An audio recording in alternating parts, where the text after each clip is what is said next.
Hi, it's Monday, I guess. Yes, it is. It's a Monday. 10 o'clock. It isn't even 10:01. It's on time. How about that? And it's time for more doing things with Dyson Dungeons. Painting, probably not. No painting today.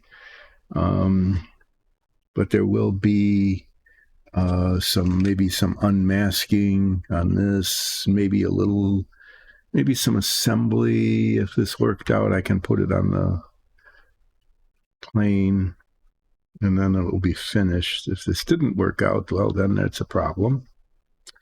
And I have, counting today, 4 streams left this year. Okay, there'll be 3 this week: Monday, Wednesday, Friday, and the next week Monday. And then the holidays happen here in the States. Wednesday is like the 23rd. That's the day before Christmas Eve. It's a big preparation day for stuff that happens the next 2 days after that. And then I'm going to be traveling again, after Christmas and over the New Year. And then when I get back, other members of the family are going to be traveling. What's up with that? Everybody's just going places all the time. Okay, so more traveling, and then I have to be like dog sitting then, and I can't stream when that's happening. I can't just like take all that time away and not pay attention to them without dog things happening. So just to let you know, and I'll repeat this several times over the next, during this stream and the next couple of streams, that I will be streaming this week, Monday, Wednesday, Friday, and next week, Monday. And then I will be not streaming for like 3 weeks, and I'll be back maybe January 12th, that Monday, but definitely January 14th. So I'm not going away. Well, I am going away in that I'm going to be traveling a little bit between the holidays. So to be literal, using the correct sense of the word, I will be away, but I'll be not streaming. I will not be streaming starting the 23rd until January 12th, possibly the 14th.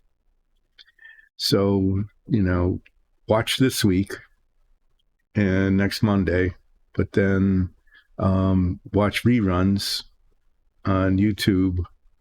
Watch reruns of your favorite episodes of things going badly or things going well, whichever one you really kind of like, until the middle of January next year.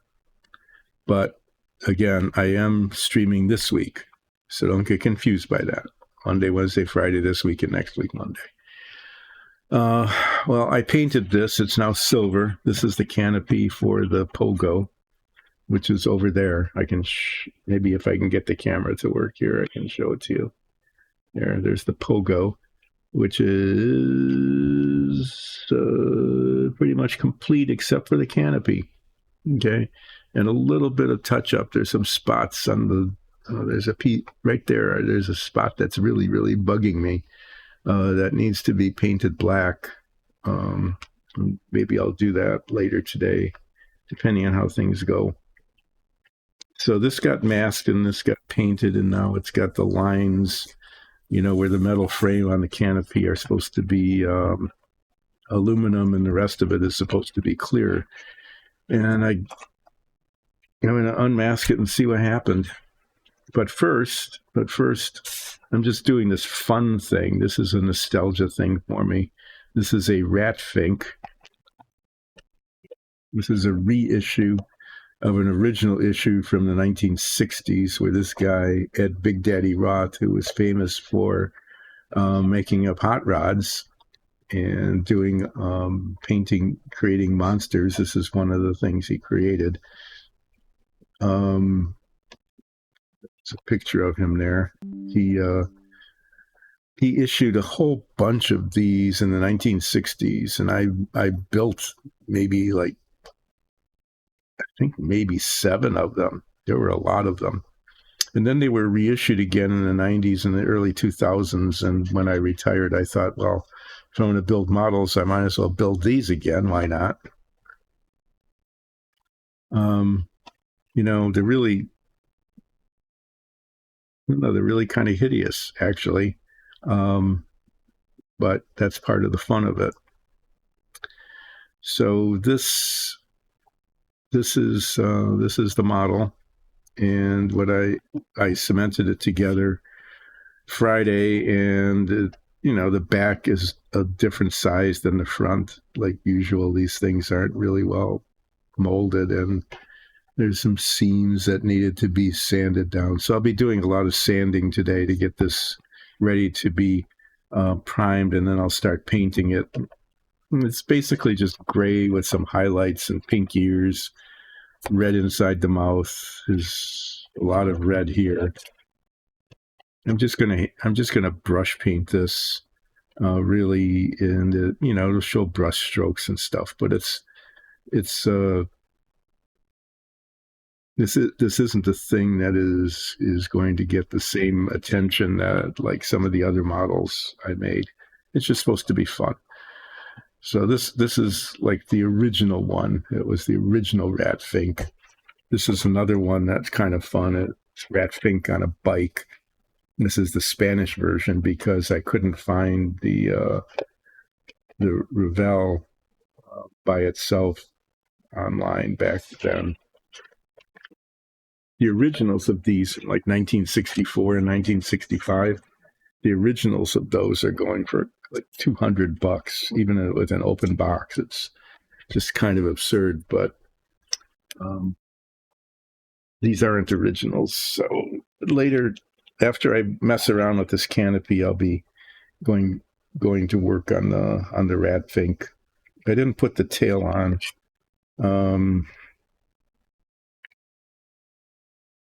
It goes on his butt here like this, and I'll attach it after the rest of it is painted.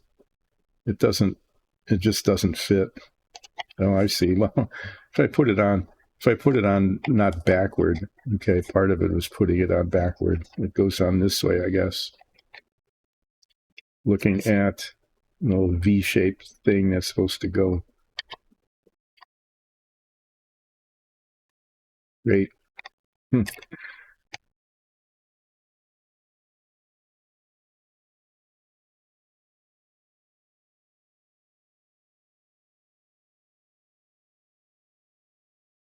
Feet are in the way. I don't know how that's going to go on.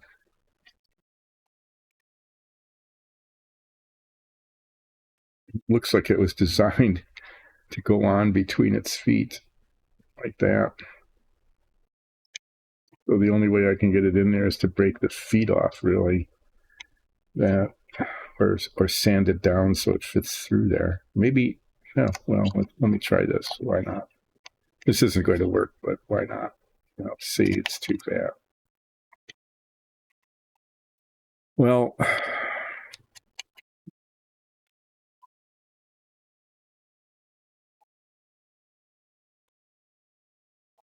so the model on the box looked like the tail was supposed to go behind him, but now it looks like it's designed to go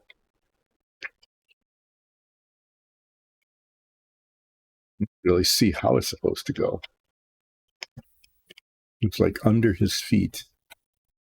Okay,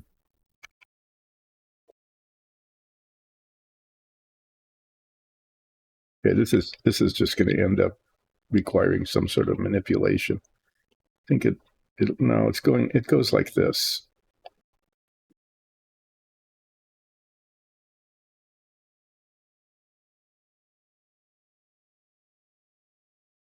When it's painted, I'll stick the tail on.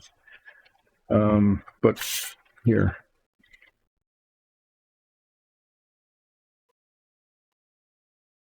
It looks like it's painted.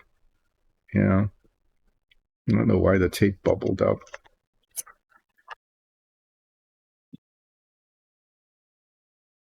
I want to take all this tape off without scratching it underneath. So I'm going to be being somewhat careful with tweezers and toothpicks. These off so I can see, because I can't see up close with my glasses on. I was looking for those. Yet this, I don't know why it's over there. It was right in front of me and I couldn't see it. Okay, well, this looks like the tape actually pulled up here. That's not good.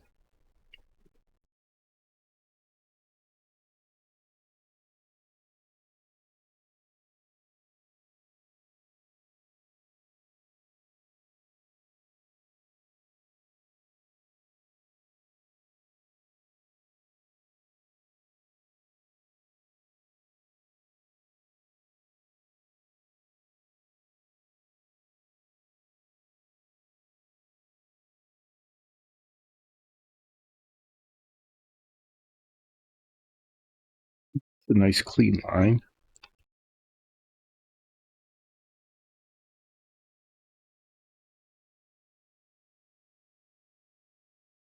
I don't want to use the metal on it.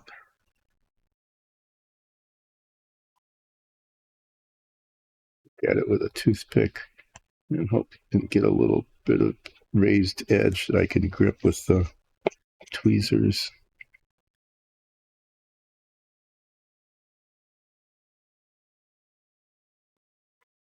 Maybe. I don't want to scrape the paint off, so I have to be everything's everything.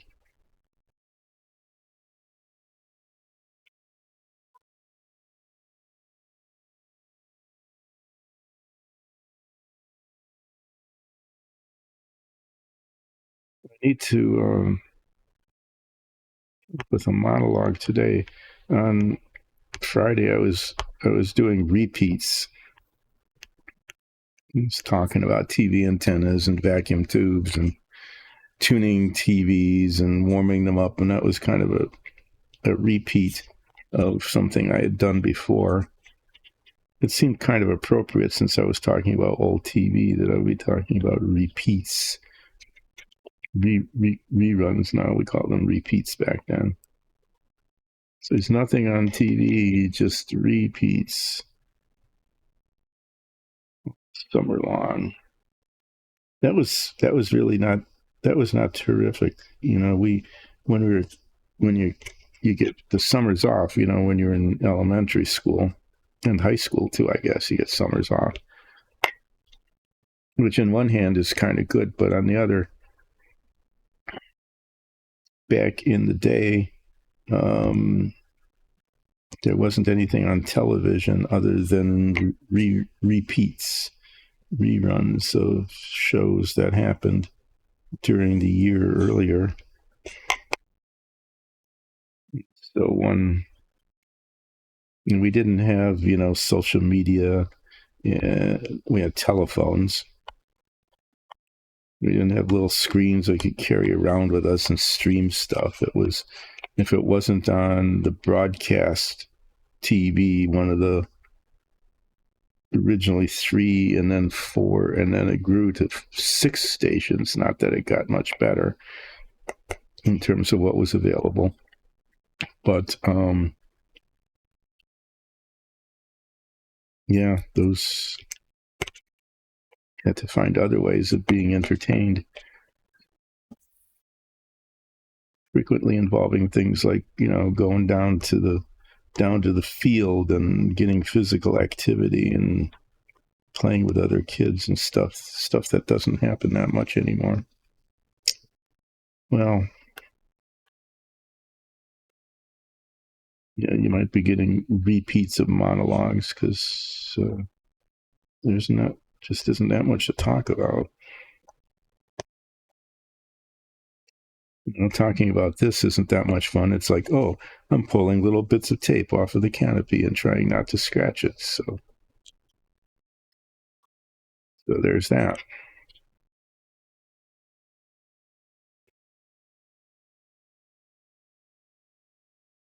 If you had been here watching this last week, Friday, you would have seen that it took me 2.5 hours to get these little bits of tape on here.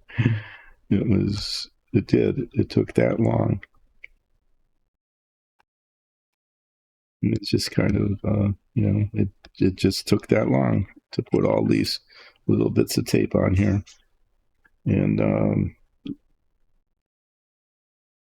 fortunately, I guess it's taking less time to take them off than to put them on. Not terribly much more interesting. No, at least it's on. I don't know, can I move this down maybe? If I had a director and camera guide, it would have all been, I wouldn't have to look at it and figure it out. It would just be done, and you'd be getting as much of a view of this as you care to have.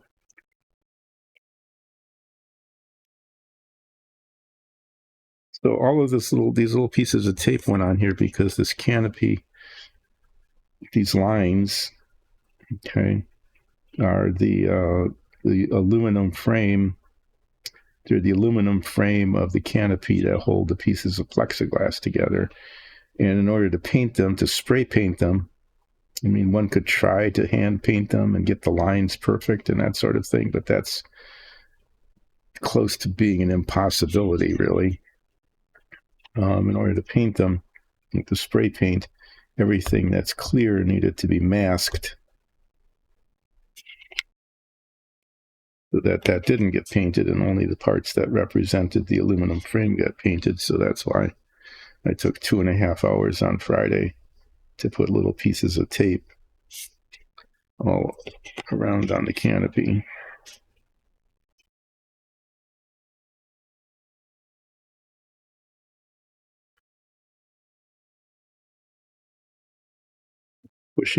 Using the toothpick here to push the tape up off the clear part without scraping the painted part, because the paint would scrape off. Yeah, that came out okay. I was concerned about that, but it came out okay. It looks like there's a little bit of a spot here.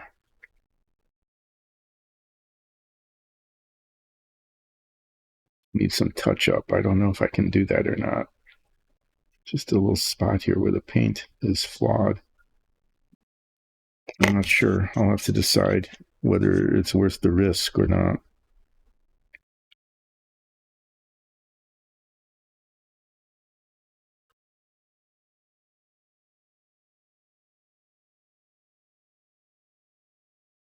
The risk is getting paint where I don't want it.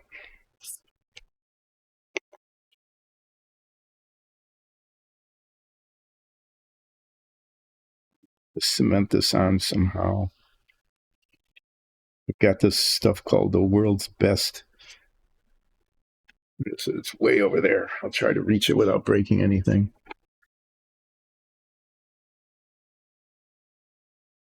Clear parts, cement, and window maker. So supposedly I can put some along the edge here and stick it on to where it's supposed to go. And it won't cloud, mar the clear surface. I'll all together, you and me both, find out if that's true or not.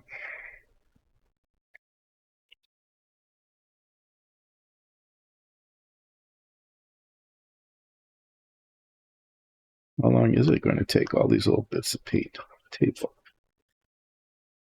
Not 2.5 hours, but it's taking a while, isn't it?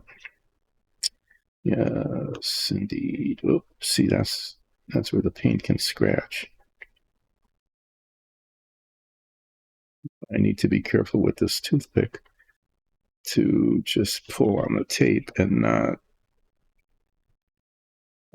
paint it on the frame. Well, there's a lot of little tiny bits of tape here.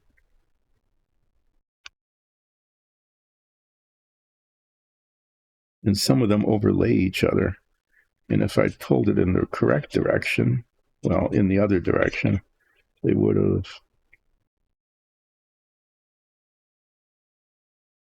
I'd only pulled that off, but the one underneath it, well, the one above it would have come off. If I'd started over here, that all would have come off all at once, probably. But I didn't, and so it didn't.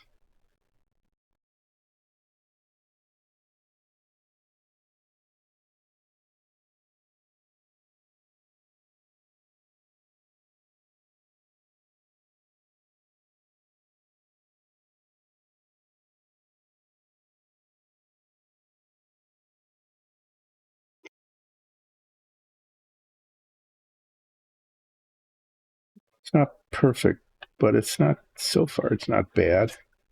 So far, it's not bad. And not being bad is adequate, and adequate is adequate. Okay, the same thing happened here.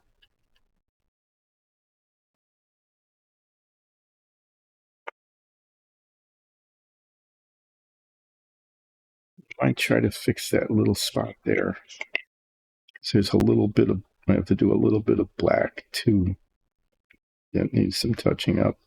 And I want to do those early in the stream, not late in the stream, because later in the stream, as you well know, the focus starts to fade and oopses start to happen, and they tend to be sometimes spectacular. And I don't want a spectacular oops here. I really don't. Just scratch the paint, I think.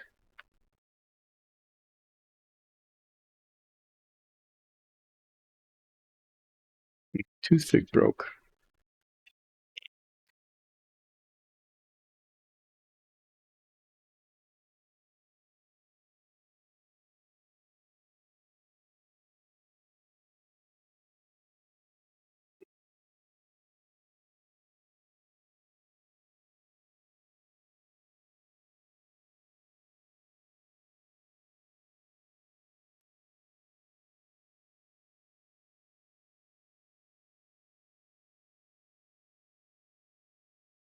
It's okay. It's getting close to being done. I've got more off of it than is still on it.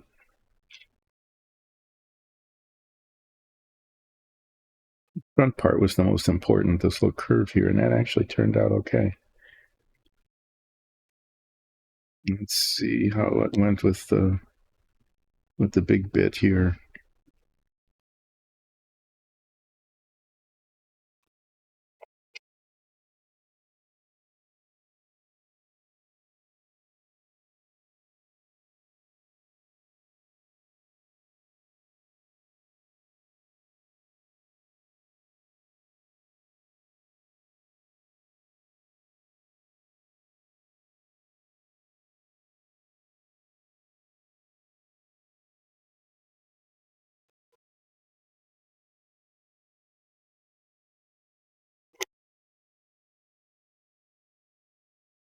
After I clean all this tape off, I'm going to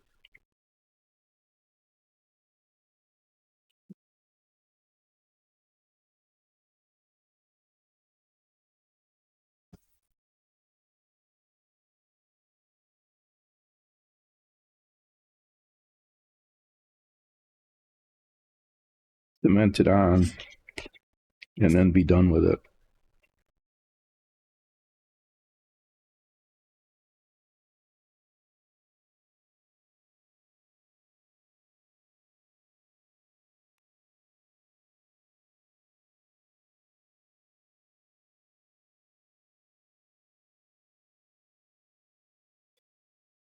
At least it's giving the impression. It's giving the impression of being a metal frame on a plexiglass canopy.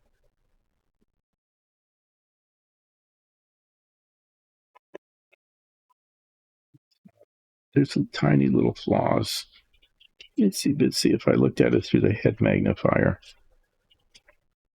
It probably wouldn't look that great, but the picture on the box cover, which doesn't exist anymore, I recycled it.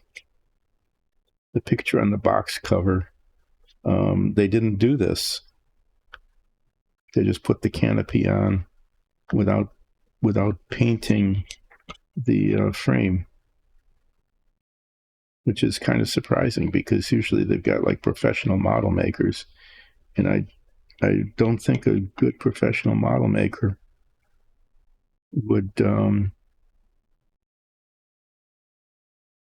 be lazy like that.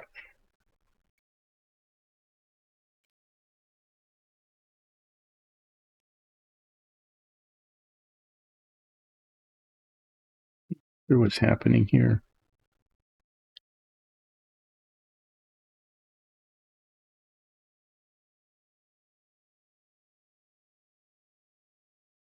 Like there's metallic paint on the inside here.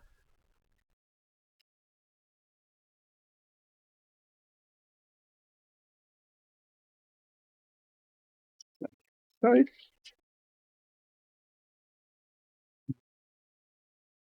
Like a flaw? I can't tell what's going on there.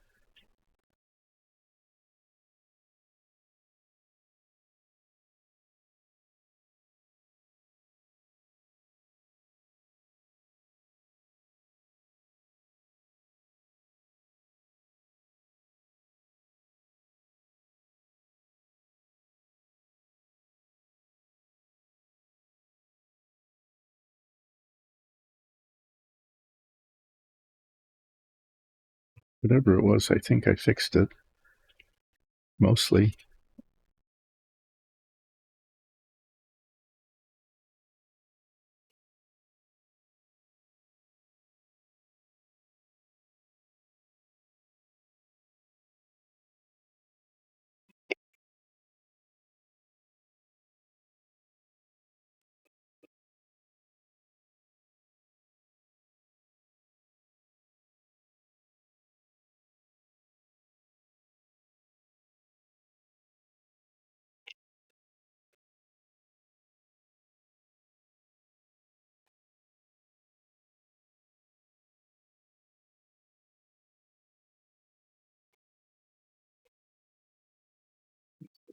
It's the front here.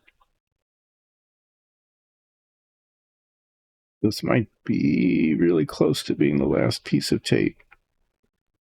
It would be good if it was. Then it would be done.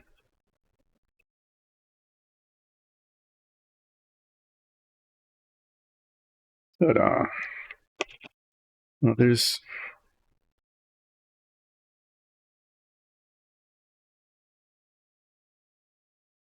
like there's just a little bit of paint. Looks like it's on the inside of the canopy here.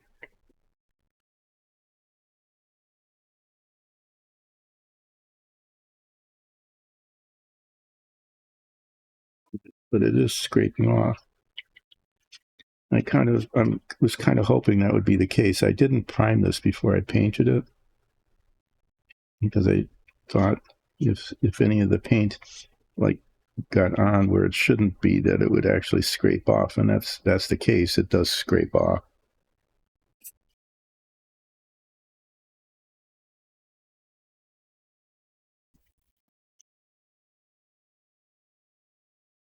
The downside is that I could end up rubbing it off. Okay, well, that doesn't look too bad. There's a little spot, this little spot right here.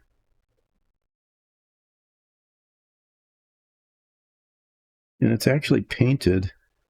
It's just got a different reflectivity to it. It's like a little divot or something is there. It's weird.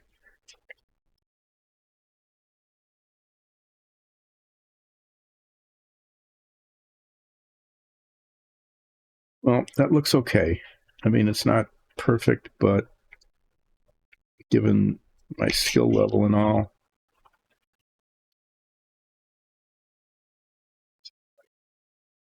dust and stuff, it's got fingerprints on it and whatever. Dust. staticky, so that whatever is on there is staying on there.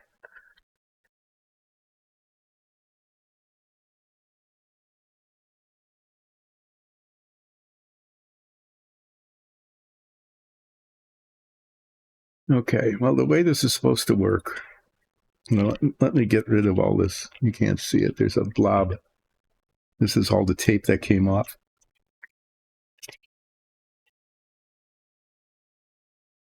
This massive tape with aluminum paint on it. I'm going to want to actually make this go away because it'll get in the way.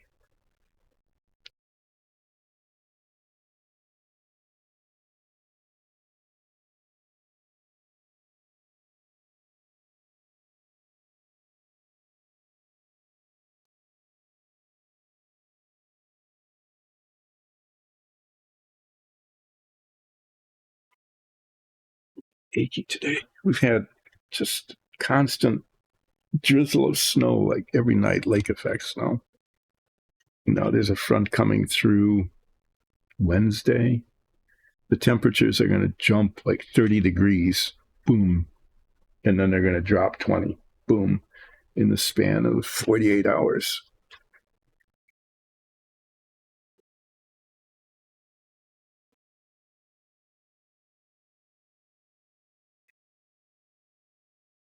After I get this canopy on, I'm going to okay, well, I'll move some things around here. Fink's going to go over there. It's going to go up over here. It's coming over here. This is the oh, jeez.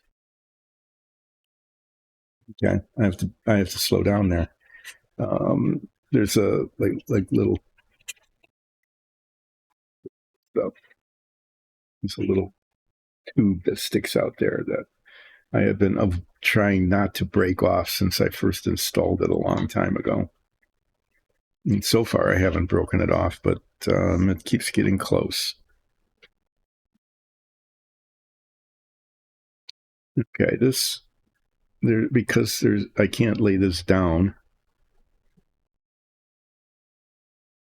Touch the decals; they're incredibly fragile. Okay, this is how it goes. See, like that. That's when it's flying level. It flies horizontally, but then it swings up like a helicopter and then lands like that. And then this guy has to get out somehow. So this goes here like that. And it doesn't fit that well. I'm going to put cement only along the bottom edges of this. Okay. And then just set it on there, and hopefully it will set in the right place. Wow, it's really filthy though.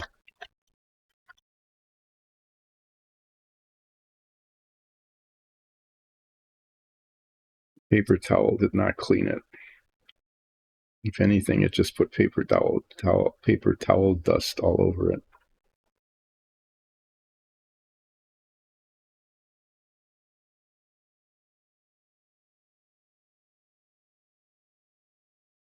If I have anything else,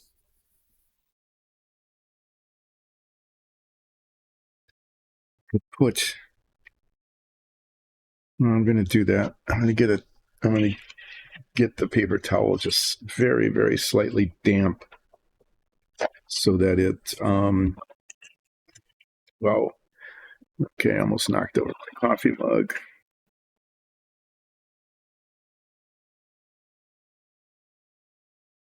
Slightly damp with some water so I can wipe off the dust.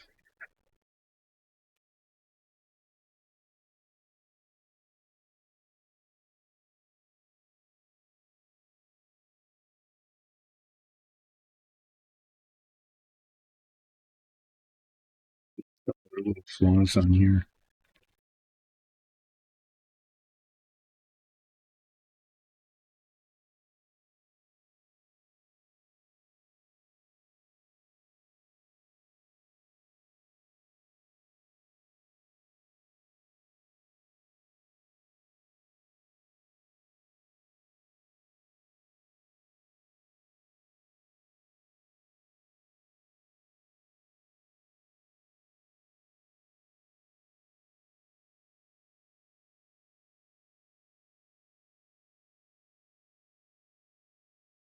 It's just really, really dirty. Okay, I'll be back in just a second. I have to get this damp.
I don't know. There's little marks all over the canopy. I'm not sure what those are from. Tape residue? There shouldn't be any.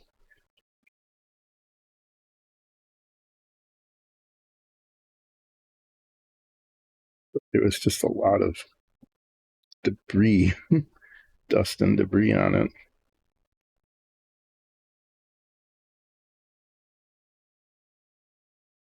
I'm holding it on these ends because if I rub the paint off, that's where it's not going to show.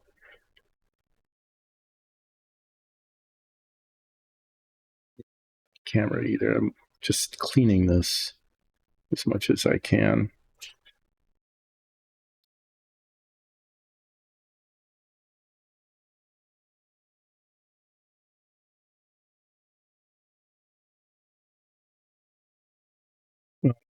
Okay.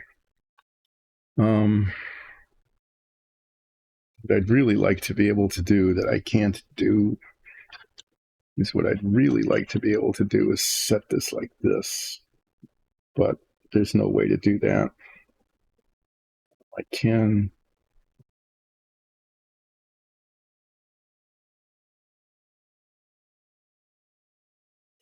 set it like this.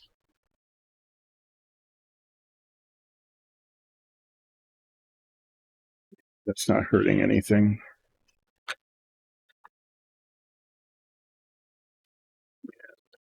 See if this is still even working. I've used this maybe once. I used it once on the Savoya to put the canopy on that.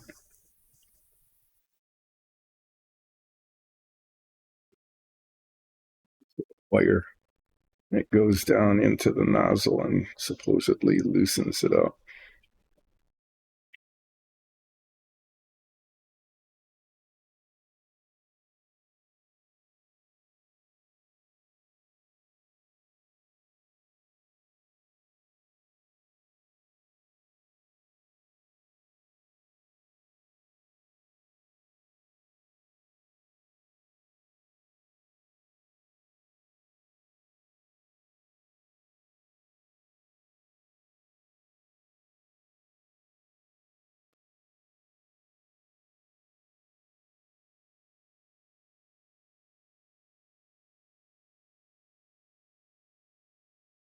So kind of milky white. It's weird.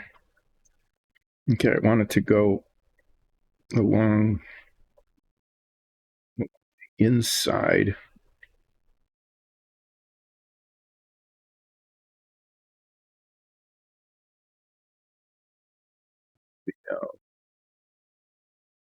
Edge of the canopy here.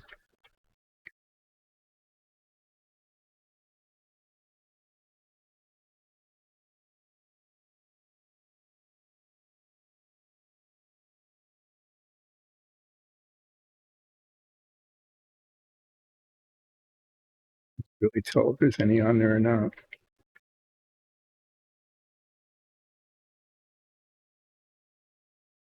There. Then switch hands. And I want it to just go where it's supposed to go.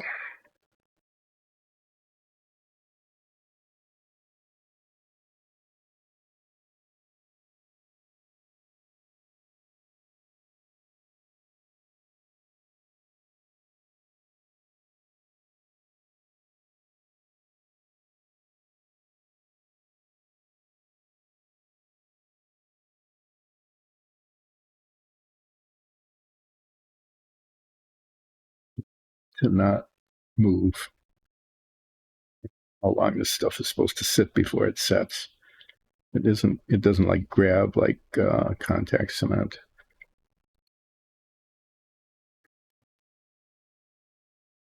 So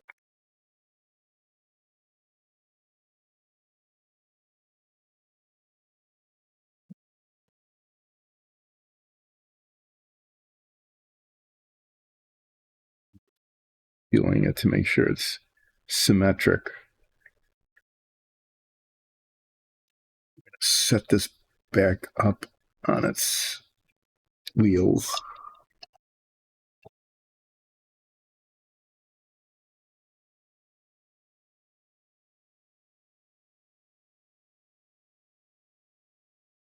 Yeah, there's canopy I couldn't get rid of, but it looks okay. I mean, it's not perfect, but it looks okay.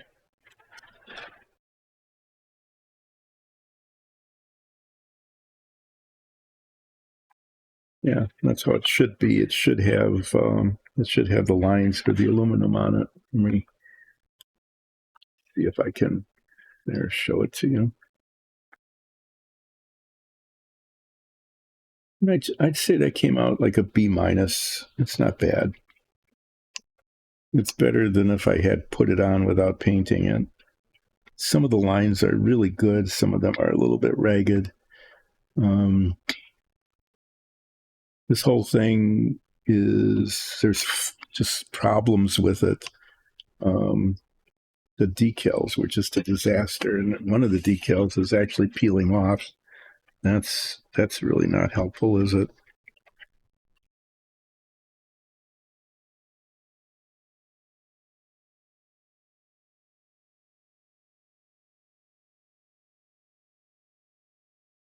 The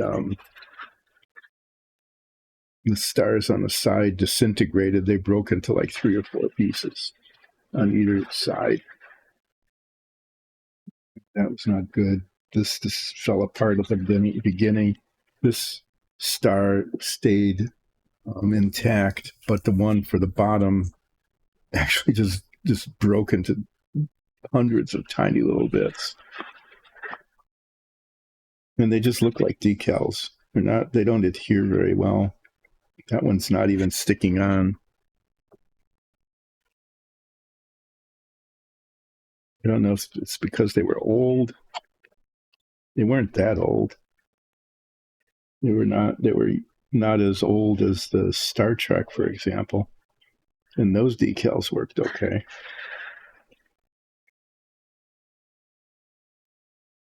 Well, this thing got as good as it could get.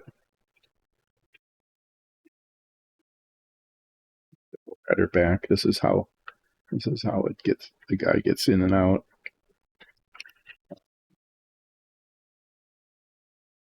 Tiny little bits of black that need to be touched up. And I'm going to try to do that yet while I am still, not really tired yet.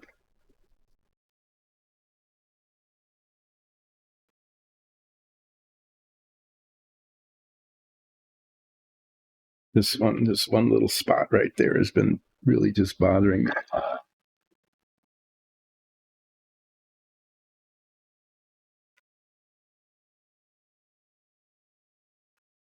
I'm not even going to squeeze any out. I'm going to take tiny little drop of paint right off the tip of the bottle here. And what I want to do is put it right there.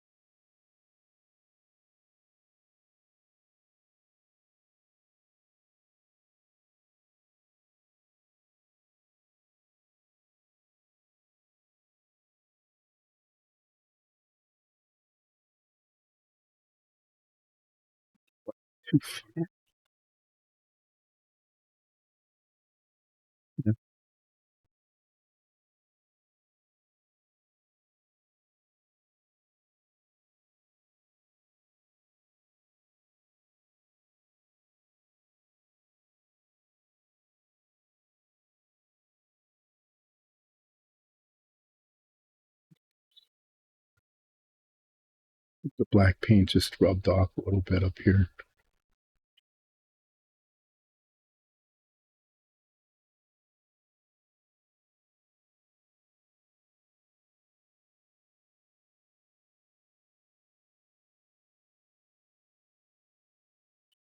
Perfect, but it's better now. I'm glad I did that and didn't ruin it. The canopy isn't falling off. Kind of, it is a little bit. It's sagging. This minute, yeah. Don't do that with a paintbrush with paint on it.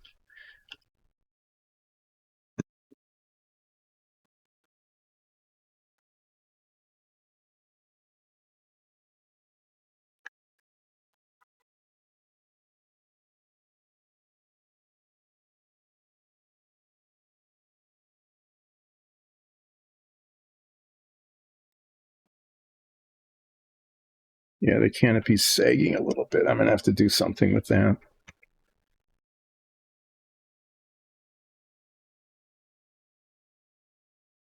No, maybe not. Maybe it's okay.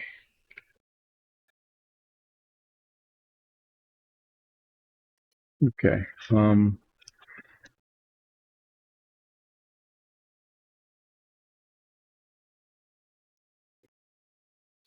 I just got stuff laying around. It's kind of cluttered here, which it shouldn't be. So this is finished. It's really hard to show it to you because it's vertical. It's a vertical model, the way it sits. So I can't, unless I move the camera around some more, which I can do, I guess. I'm gonna just lay this down. It's just gonna get busted.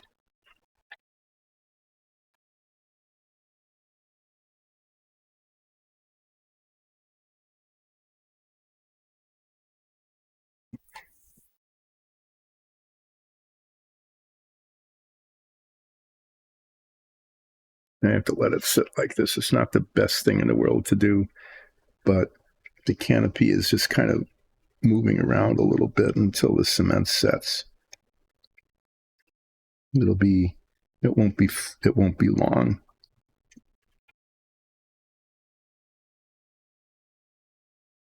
Okay, I'm going to put this away there, put it aside, and get the Fink back out here. And what I'm going to be doing now is just sanding, making the Fink not have seams showing.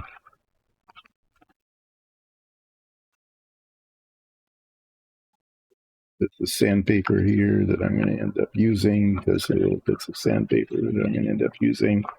And I'll get some other little bits of sandpaper. 400. And then 1,000 after that.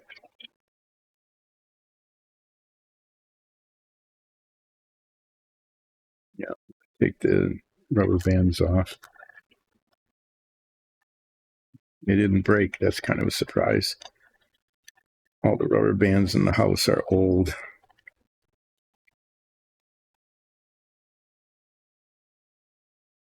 Great, and they're all twisted around. Like they're supposed to be twisted around, but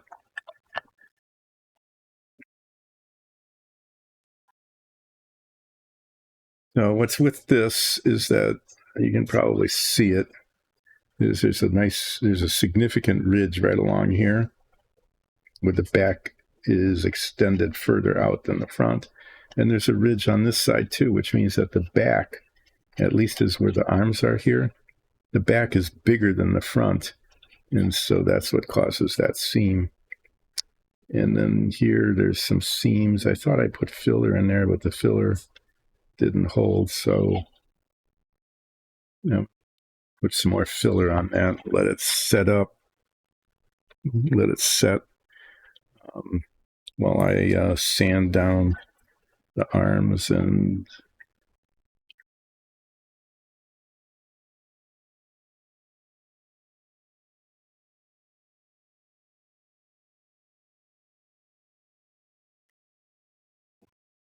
yeah, that should probably. We'll see. We'll see how that goes. So there's little subtle things like up here on the ears where the sprue is attached that needs to be taken off, and then there's filler all along here that needs to be kind of sanded. And then this is a major event along the arms on either side, and then along the body where the feet are attached.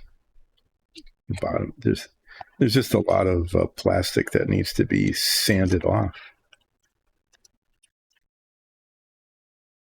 And that's what I'll be doing for the rest of the stream today is sanding down little bits of plastic off of this hideous monster Rat Fink, the classic. And you'll wonder why, but I'm going to be working on the Rat Fink camera back, kind of where I'm working. I'm going to be working on this week. Okay. Day, Wednesday, Friday, and next Monday. And it will get as far as it gets by then. If it's finished by then it'll be done. I mean, that's kind of pathology, isn't it? And if it's finished, it'll be done. If it's not finished by then, I'm going to stop working on it. And after the holidays and all of the travel, because there's all sorts of travel going on again between Christmas and the New Year, and then again after the New Year, I'll be back. I'll be streaming all this week, next week Monday, and then not streaming again until January 12th.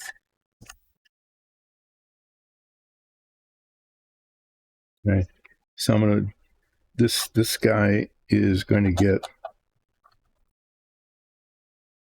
counting today, 4 streams, and if it's done within that period of time, it will be done. And if not, I'm going to move on to the Ford GT350, which I can show to you in a little while.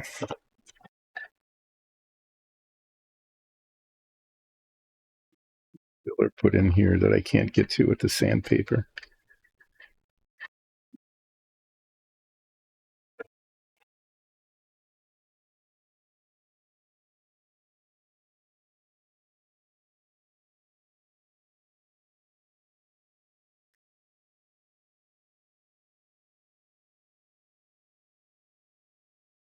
But this is a thing to do between now and then.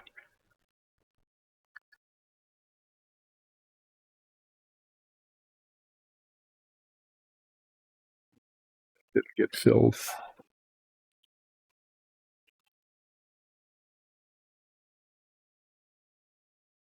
going to be a day, isn't it? It's going to be a day of, at least with this, nothing terribly bad can happen. I mean, if this doesn't go well, then it doesn't go well.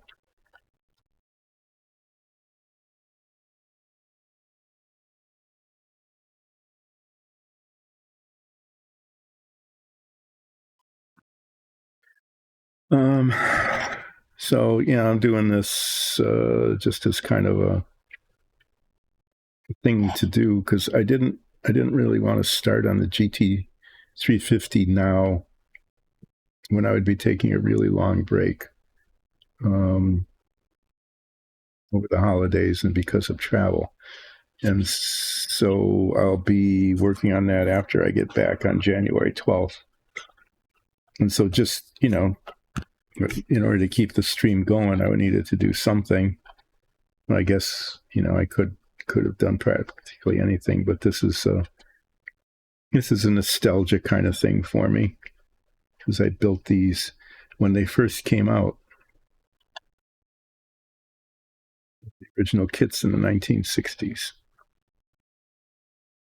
I believe looking at, that they came out in like 64 and 65, which would have been just about, it would have made sense because I remember building these in 8th and 9th grade. And that would have been right then. So I would have built the originals when they were first produced. The originals now, for a reason, I'm not sure for what reason, but for a reason, if you have one of these unbuilt in the original box, you can get $200 for it on eBay. And definitely sell it because having $200 is a lot better than having like one of these sitting around.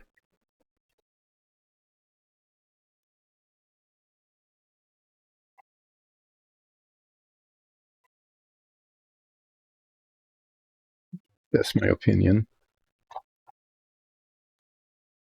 But this was a reissue, and it's like $15. So have a think. Okay, well, this needs a massive amount of sanding here.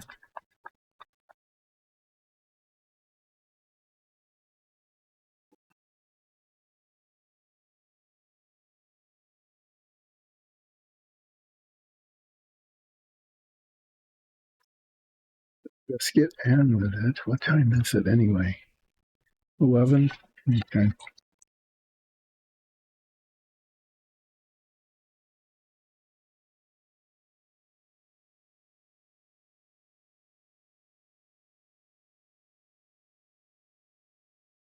What can I talk about while I'm sanding down the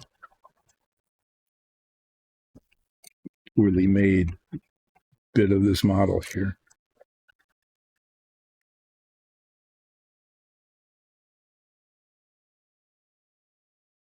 The dogs are awake.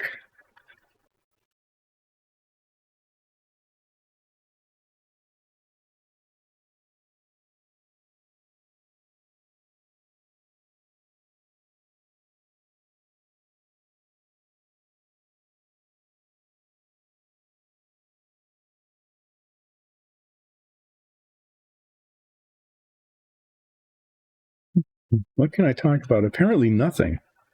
Apparently the thing I can talk about is nothing at all because that's what you're getting is nothing. Just other, and you can't even hear the sound of the sanding because the microphone filter, the pop filter, just filters that out completely. I wonder, it might be more interesting if you could hear things like the dogs barking and a furnace running, and the condensate pump sounding off, that kind of thing. Could hear the ambient noises. What do you think? Should we take the pop filter off so you can hear all the ambient noises? Would that add interest to this? I'm not sure. It could hurt.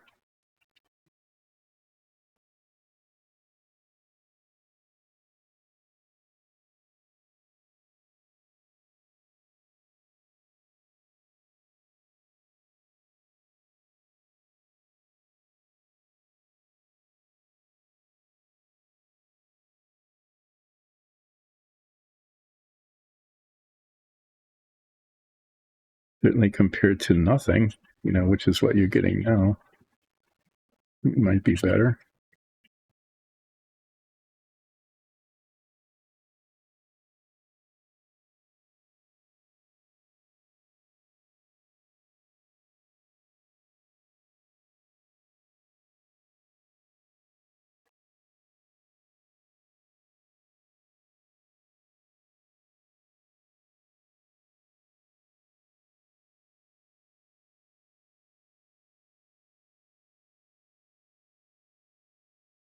If I should use even coarser steam. I guess this is working okay. This is pretty good sandpaper, but as you can see, what happens is it fills fast. There, and then it loses its abrasiveness, and then it doesn't grind plastic off.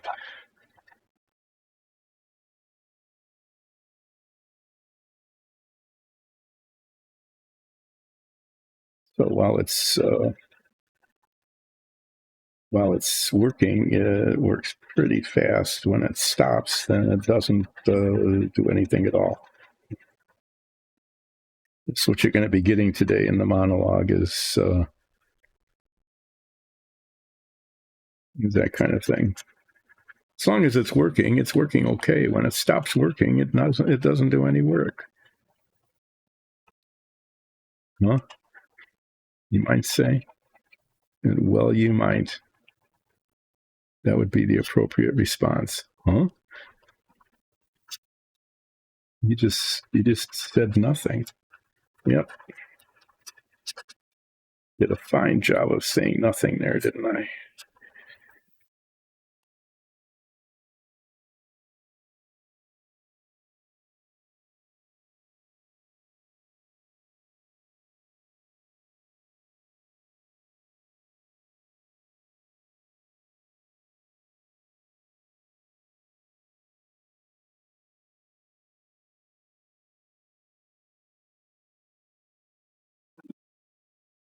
Thing is what you keep getting, because nothing to talk about.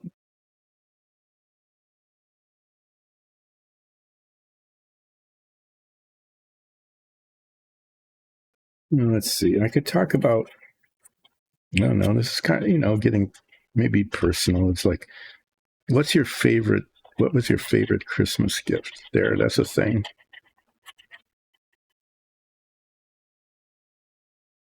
So my favorite Christmas gifts.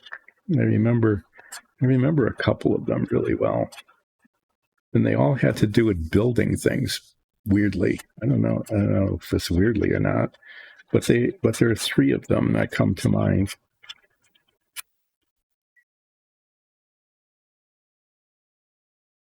4 or 5, okay. Yeah, we used to get interesting Christmas gifts. So one year, got this thing called a girder and panel building set. You don't make it anymore, I don't believe. It's something from sort of in back, in the mid 60s. And it was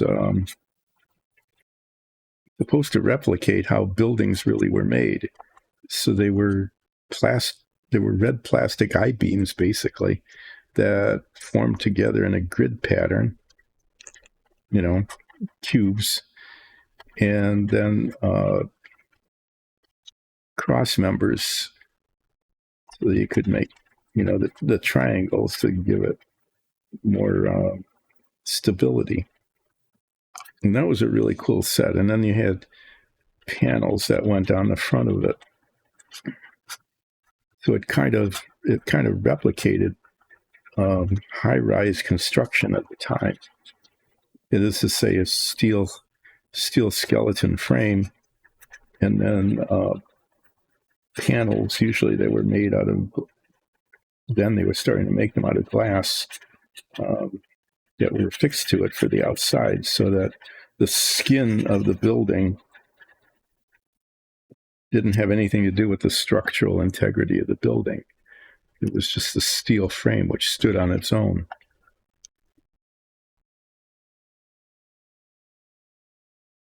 And that was pretty good. So we could build buildings. That was, straightforward, but also bridges. They had these panels that looked like roadways, gray with a red, yellow stripe down the middle. You could build bridges and put those on, depending on how many pieces there were. And the set was fairly large, as I recall. Could build a building and a bridge.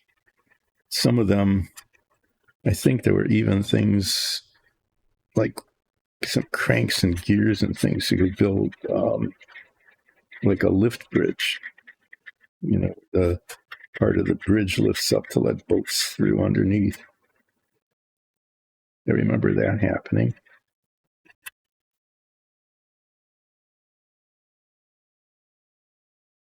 So that was a pretty cool set.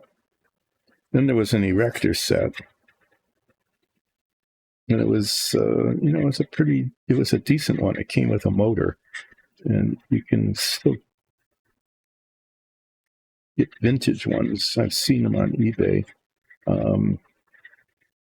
The motor was huge, really. It was, back in that day, you didn't have tiny little efficient electric motors. This was very large. And it came with a gearbox. You could shift the gears for the output of the motor so that it could either spin really fast. Hi, I'm on. The project for today was, here, let me show this to you. See if I can get it on camera. Is I got the canopy painted. I got the aluminum lines on it that represents the frame of the canopy. No, it can't fly. Well, I could if I threw it. It would fly once, and then fragment. But this is finished. I got it painted and attached, and so this it's on its side right now, so the canopy didn't fall off because it was kind of sagging otherwise. So this model is officially finished. As well as it can be. And now, between now, I was explaining, I'll just go over the schedule again. I'm going to be streaming this week, Wednesday and Friday yet this week, and next week, Monday the 21st, is it? Yeah, the 21st. I'm going to stream next Monday. But then I'm not going to be streaming again because of the holidays. We have all sorts of family events that we have to do, from the 22nd on. And then I'm going to be traveling between Christmas and New Year's. And so it won't be streaming because I won't be here. And then other family members are traveling when I get back. And I need to dog sit. So the schedule is that I have today and 3 more streams, and what I'm working on is a Rat Fink. This is a reissue of, these guys were a big deal back in the mid-'60s. Ed Big Daddy Roth was famous for making hot rods, customizing cars, that kind of thing, and then he created a whole set of monsters like this. Monsters that run in their hot rods. Okay. And his signature thing was the Rat Fink, which is this. And I built the originals back when they first came out in 1964 and 1965. And I just, rather than starting on the Lotus Ford now, I'm going to save that until after the first of the year when I get back on January 12th or so. Rat Thing. Yeah, Rat Fink. Thinking, I don't know, it was... It's hard to explain things that were kind of trendy, 60 years ago. But Rat Finks were. And the whole family of finks. There was a surf fink, which was one of these kind of critters on a surfboard. There was a Rat Fink on a motorbike. There was a Super Fink, which was kind of a Rat Fink kind of character on a skateboard with a big cape, of course, being super. A thing called Angel Fink, which was a witch with big fangs. Was working on some sort of thing she was cooking in a cauldron.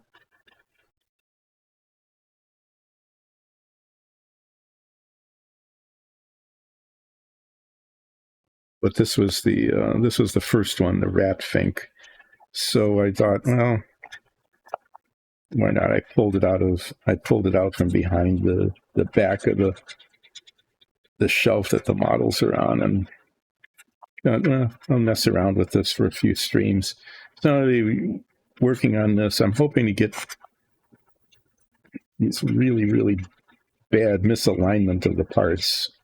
Really bad misalignment of the parts because the back of the model was molded bigger than the front. Kind of like what happened with the vertical takeoff plane, but much, much more serious.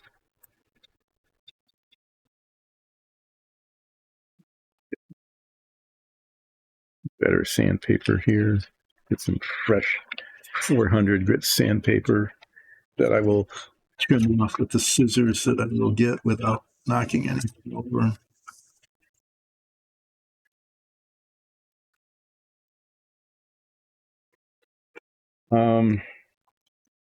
So I'm going to just work on this week. I'm hoping to get the sanding done today so I can prime it, and I'll start painting it on Wednesday. And just paint it like a big minifig, basically. And do that until next Monday. And find out how close to being completed it will be.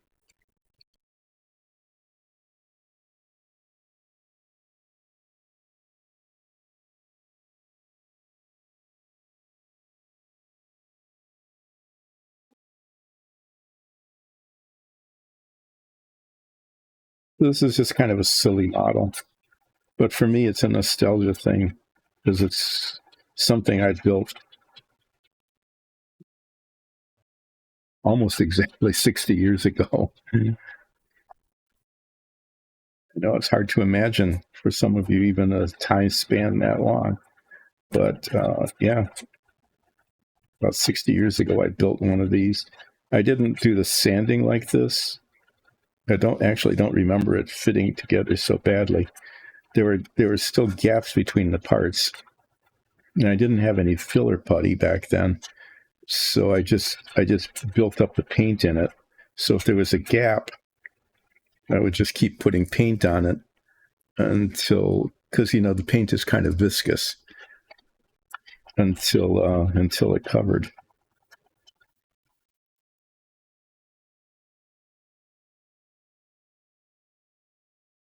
This is where I could use one of those power sanders that one of the viewers had recommended.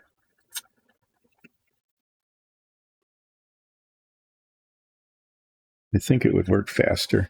It depends on how fast. A lot of this depends mostly on how fast the sandpaper fills up with the stuff that's sanding.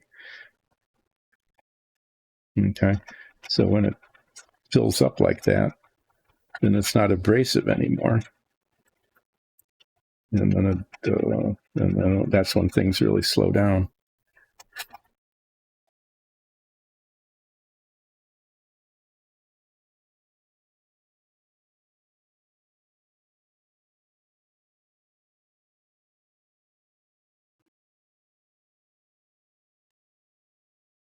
Maybe if I had some coffee, I'd go faster.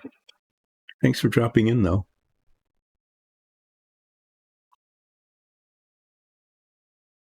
Do you have a session today? Do you have getting together and running one of your games today? Come on.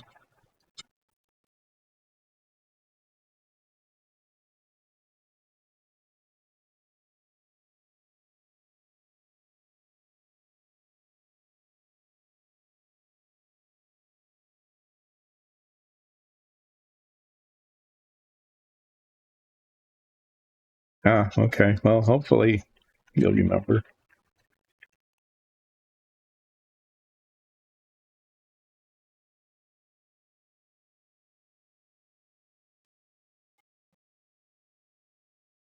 Were you were in a tournament last week, weren't you? Substituting for somebody. Paddleball. Was that you?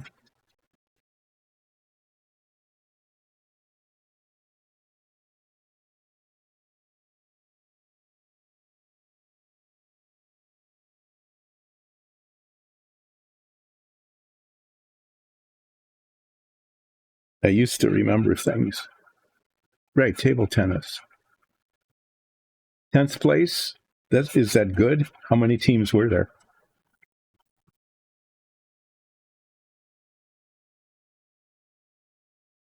Because I know you kind of came in at the last minutes. You had to substitute for somebody who wasn't playing. So you were kind of last minute. Ah, okay. Well, that's not bad considering that's actually pretty good considering you just, jumped in right at the last minute without being able to prepare well for it. How many um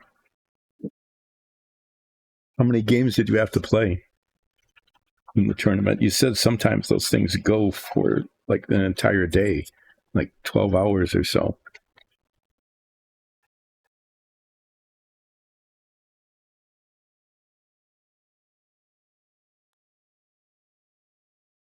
It sounds kind of arduous to me to play that many in a short period of time. I haven't played that. I haven't played that in feels like a million years. I actually was a period of time when I was maybe a sophomore in high school. No, I shouldn't say that. It was more like when I was in 7th and 8th grade. I was actually pretty good at it, but I was pretty good at it. Great. You did get back in time. I can say that I was pretty good at it, but I was only good at it compared to the other people who were, in 7th and 8th grade with me. So that doesn't mean I was terribly good at it. It just means that I was better than some other people who weren't very good at it. Well, I'm glad you got back in time for your other game. You must have been pretty tired, though.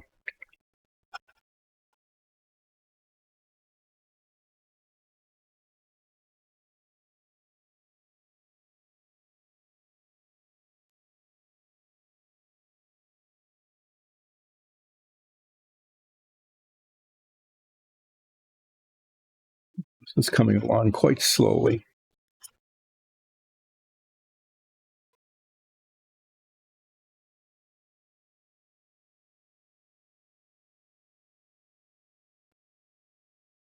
Might have chosen a 320 grit instead of 400, but maybe I'll do that on the other side.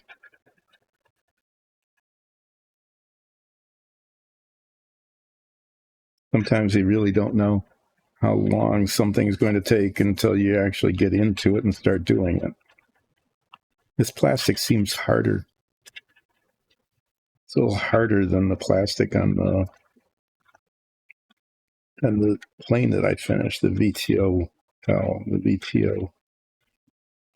vertical takeoff plane.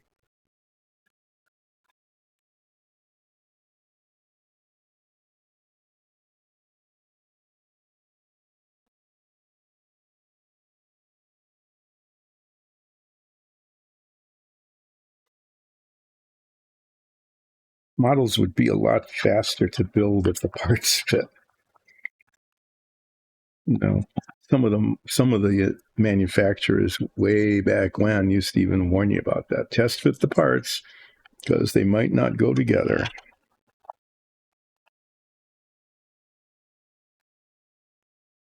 It might require you to do some modifying of the shape before they will go together, before they will fit. And that's usually the case. They're not lying about that.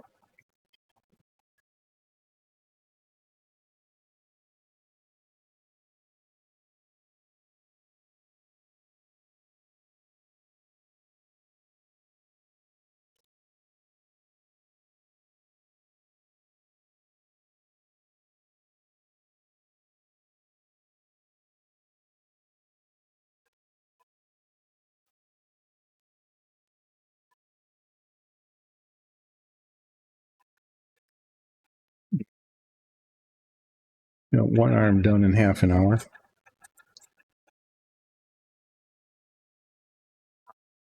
Almost done anyway.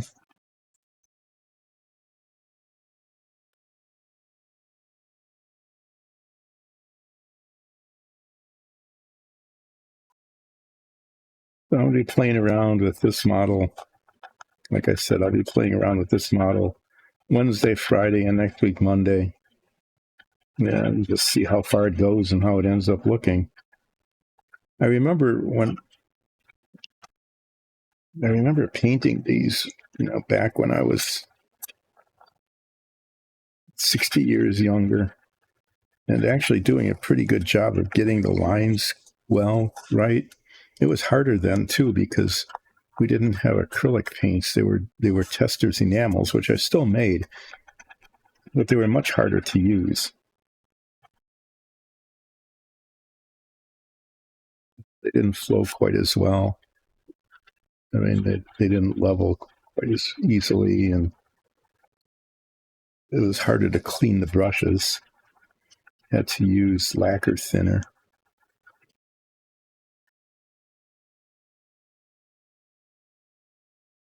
Got to breathe, instead of just water and maybe a little bit of isopropyl alcohol. I got to breathe all sorts of toxic substances cleaning brushes.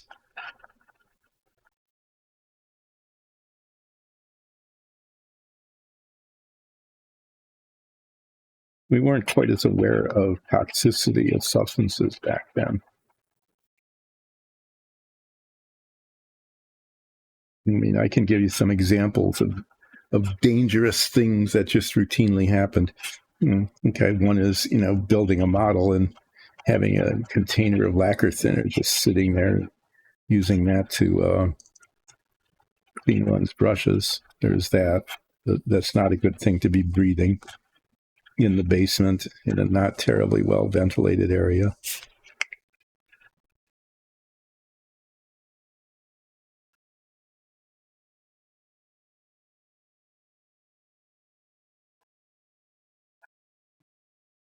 And still feel it. Still feel the little bits of seamage there. Some other things I remember. This would be appalling to you probably nowadays. Everybody knows that mercury is not a terribly good thing to to get in or on you. So, but it was a fun thing. It's this silvery blob of liquid metal that flows around. You can poke it. You get break a thermometer or some reason, or a light switch or whatever, and the mercury comes out. So you get this blob of mercury floating around, say, inside of a little box. And this is a true story.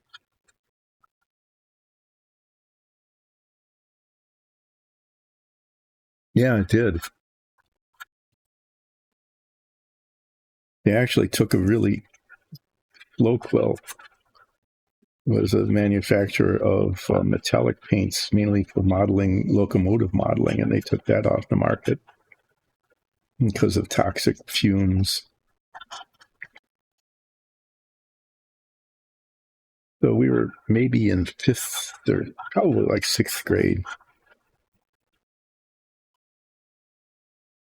And somehow or other, the teacher or one of the kids had a fairly big blob of mercury. It's about the size of a U.S. quarter, which is pretty big. It's like a half-inch in diameter. So it's fairly large blob. And it was in a box, and A bunch of kids were sitting around. They were just poking it with their fingers, breaking it up into little pieces, and then having it come back together again. That was just great fun. And then they discovered this. This was actually kind of a cool thing, but also a dangerous thing. Is back then U.S. coins were made out of silver. They were coin silver, like 90% silver with some copper alloy.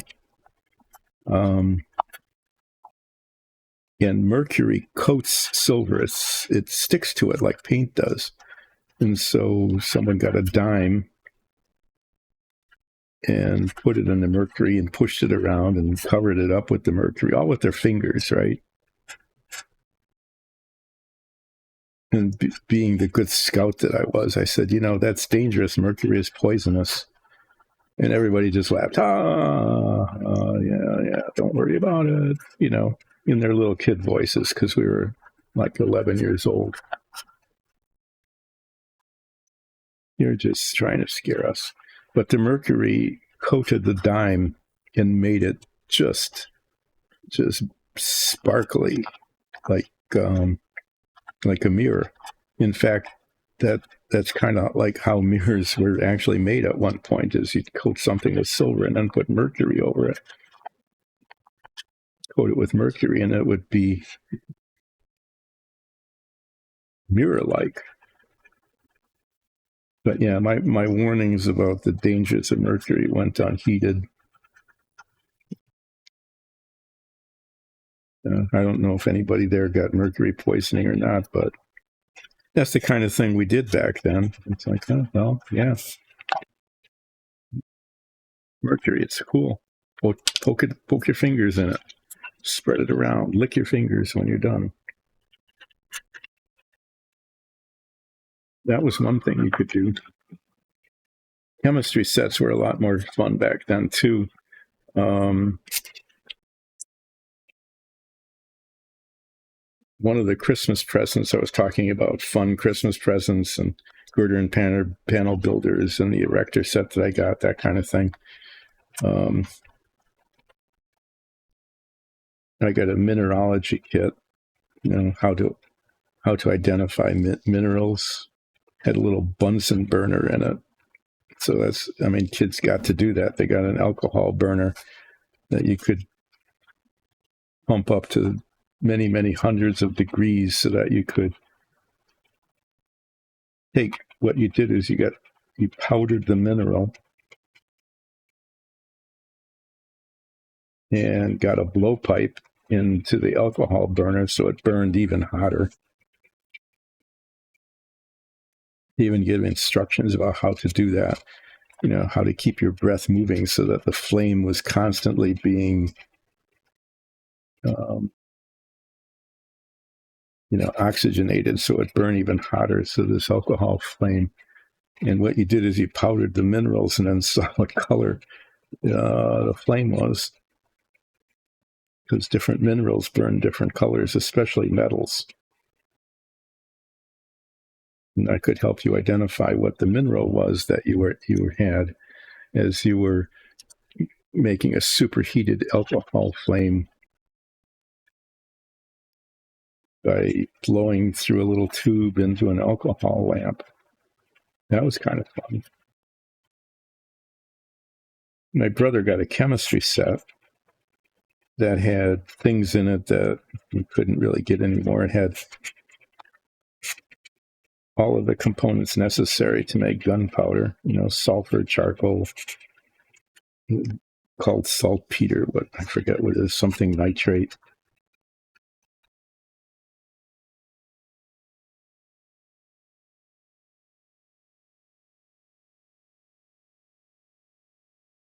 I think he actually did make gunpowder.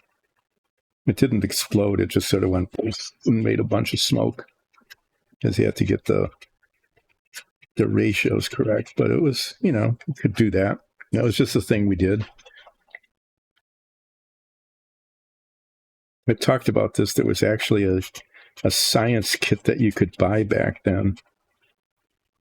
One of these things that you're supposed to give to your kids. It was very expensive.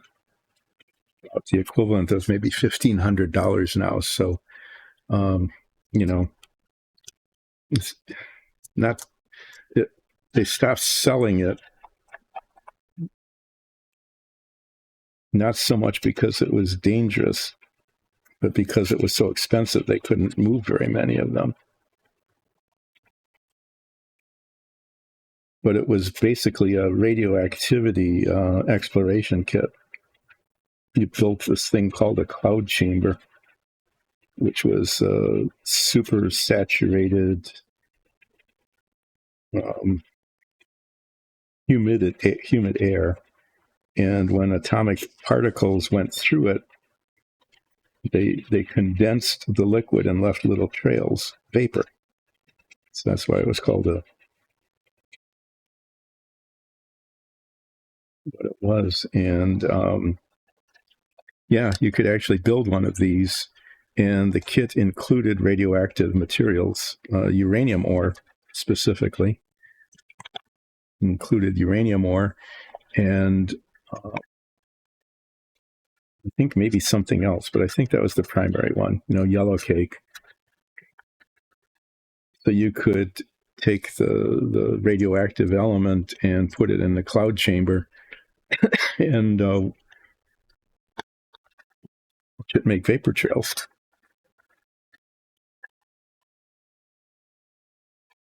Pretty cool, huh? Yep, you could do those kinds of things in the 50s and 60s. Now they hardly in the chemistry set give you any real chemicals. Everything has to be safe enough so you can eat it. What's the fun in that? And I don't think, terribly many more kids were killed by their chemistry sets back then. I think everybody knew that you shouldn't eat your uranium ore.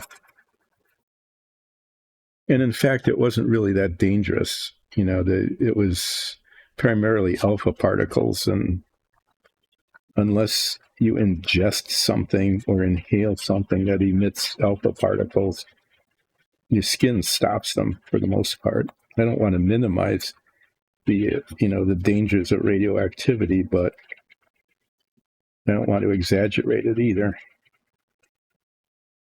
But yeah, you could buy this kit for an exorbitant amount of money and make your own cloud chamber and explore the world of subatomic particles. It's pretty cool.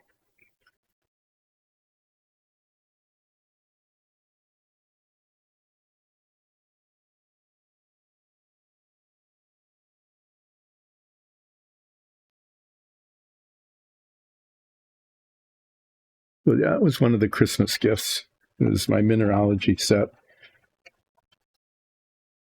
with the alcohol burner that you could pump up to really extreme temperatures and then burn dust from minerals to see what color they formed.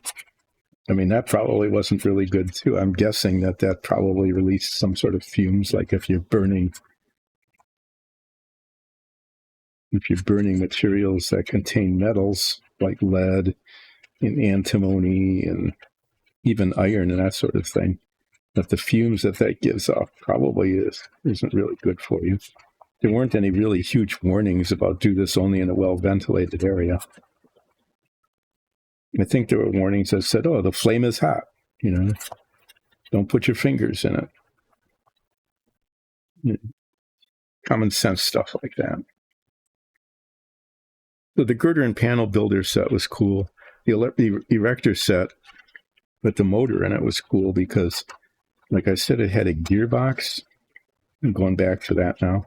It had a gearbox, and so the output, you could change the speed, just like in a car, kind of. You could change the speed of the output. And it had several different power takeoffs. You could actually run more than one thing at a time. And it even had a reverse gear. So you could make kind of a car out of it. And if you had the gears right, you could run the wheels off of the motor. And by changing the gearbox, you could make it go faster or slower or back up.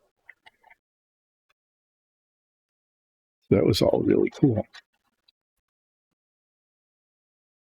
That erector set was really good. I really liked that. I used to build all sorts of things out of it that moved.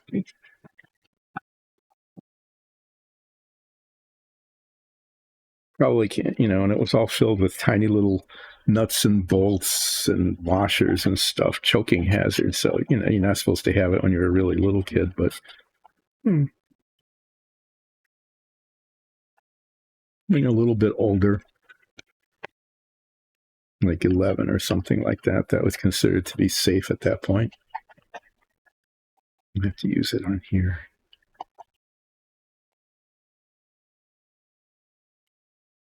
Can't get through it with sandpaper.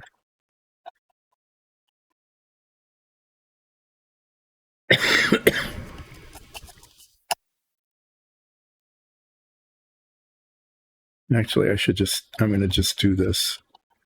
Should have been doing this before. So I'm going to use the file on this just to get it close, because this is going very, very slowly. And then use the coarse sandpaper, and then use the finer sandpaper. I guess I'm not terribly concerned maybe about scratch marks on this. It'll just look like it's hairy or something.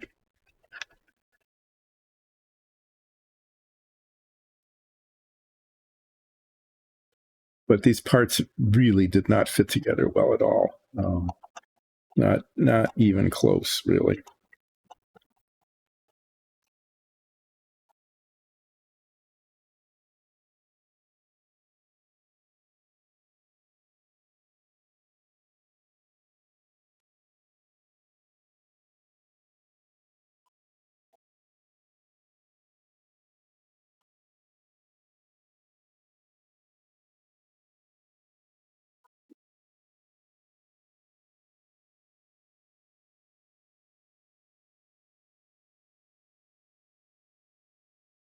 I recall the chemistry set even had some mild, diluted acids like hydrochloric and things that you would, they were diluted, so they weren't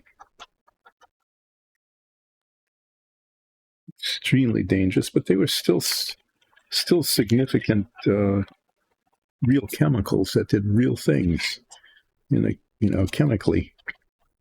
I don't think you can even get those things anymore, unless you're like a industrial users. And I'm just going to use the file on this. It's just taking too long. Otherwise, it's way too much plastic that needs to come off.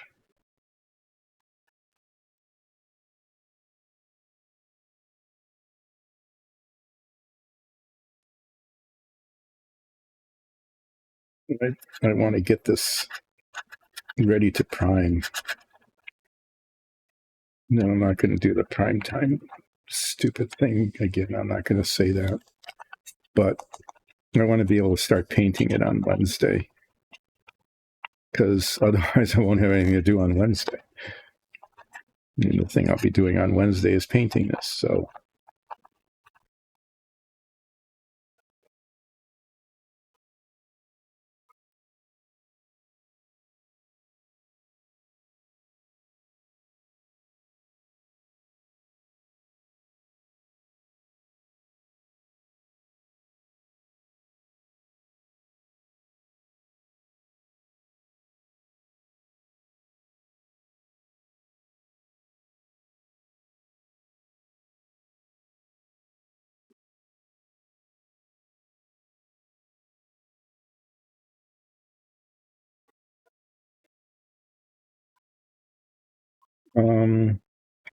yeah, girder and panel erector set. Oh yeah, and even before that, when we were much younger, probably like 8 years old or something, got Tinker Toy sets. And Tinker Toys, they still make those? Maybe. They were all made out of wood then. Now I think there's a lot of plastic involved. But they were basically rods and spools. There were these spools that had holes drilled into them all around the perimeter. And then there were these wooden dowels, like 1/4 inch, maybe not that much. They were bigger than an eighth, 3/16 of an inch or something in diameter. These wooden dowels, the different lengths had different colors. I remember that. All sorts of different lengths, of different ratios of, so that the ratios were such that they would fit together, and you could just build anything out of them. We had this big set. Some of them were, I think, maybe the longest ones were even like 18 inches. There were certainly some that were a foot long. And there were a lot of parts. And I think we even had a smaller set from before. So my brother and I, one day we just said, well, what we're going to do, we did this, we built a tower, kind of, a building, a tower that went all the way from floor to ceiling. It was, it rested on the floor and it touched the ceiling. We were really proud of that we built that. It had no practical purpose other than that it went from floor to ceiling, but it did.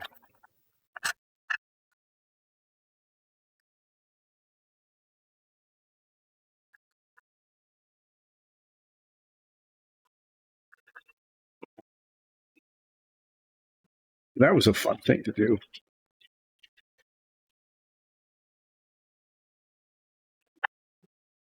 My brother actually got the cooler toys, like the chemistry set with the stuff in it. You can make gunpowder. And I had this girder and panel builder set, but they also made one. And he got this one. And it never really worked as well as it should have, but it was pretty cool. It was hydrodynamic. There was like a little water pump. It wasn't a very big one. It was just a little water pump and a bunch of plastic tubes and tube connectors and little tanks and spray things, make fountains and things. And you could build this tower with the girders and then run these tubes up it and like pump water up into a tank at the top and have the water flow out of the tank through a little paddle wheel.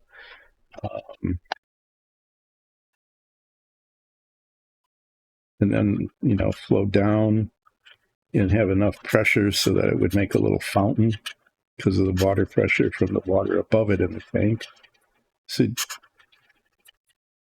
it was kind of messy. The stuff leaked, but it came in a tray so that the water, you're supposed to build your stuff and keep it inside of this tray so that when the water spilled all over the place, it didn't spill all over the place. It just spilled into this tray. And in fact, the tray could even be the reservoir for the water, which was not a bad thing. It's kind of a clever thing. So that if it leaked, it was just replenishing the reservoir for the pump to pull it back up again. That was a cool thing. That was another variation of the girder and panel builder set. I liked it so much, I almost went on eBay like many years ago and bought one, but it was ridiculously expensive. A lot of these toys didn't survive because they were in households like mine where the mother said, well, we need to keep this house. It's not a big house. We don't have a lot of room to store all this stuff, and you're not playing with it anymore anyway. Then these things would just disappear. They would go away. It'd be great to have them nowadays, but no, they're gone. Just like all my Finks. Got thrown away.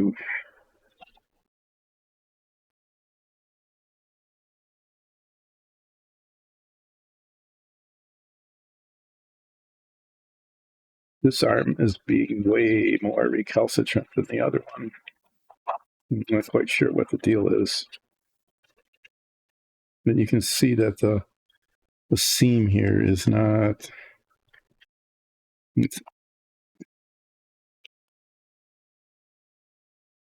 not going to go away. It's actually a gap.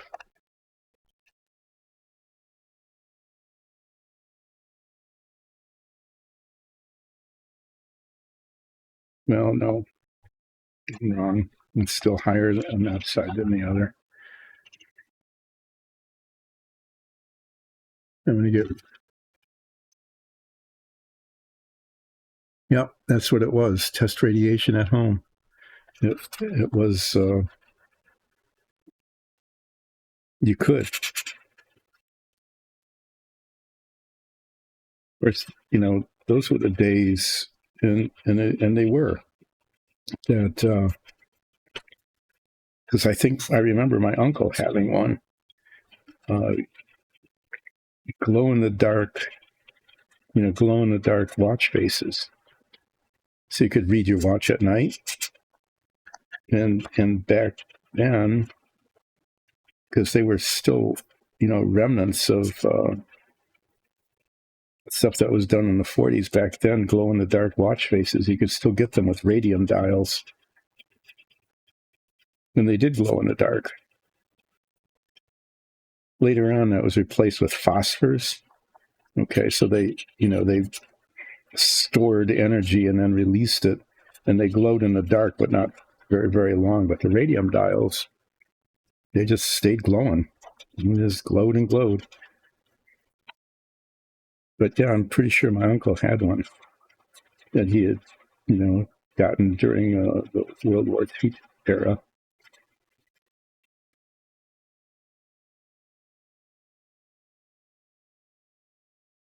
Yeah, we didn't die of radiation poisoning from looking at his watch. He didn't have any burn marks on his arms or anything like that. But it still wasn't a good idea.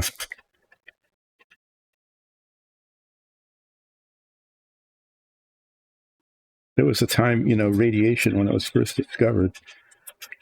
If you ever read the Wizard of Oz books,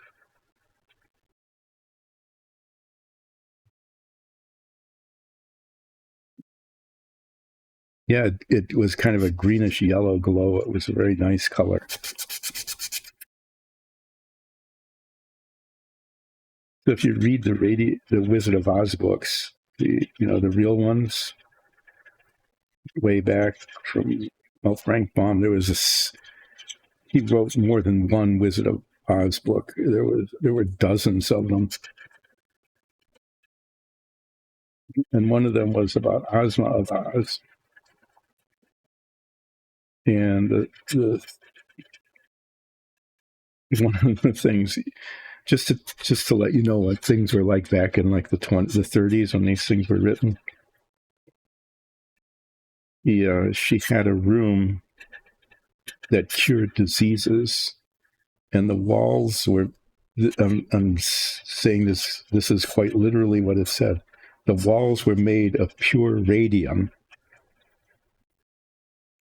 All the walls in the whole room were made of pure radium. And it was considered at that time that the radiation would, and it does, is it disinfects things. Does other stuff too, but yeah. So I'm reading this, we're reading these Wizard of Oz books to the kids, and it's like the walls are made out of pure radium, and everybody's going, what?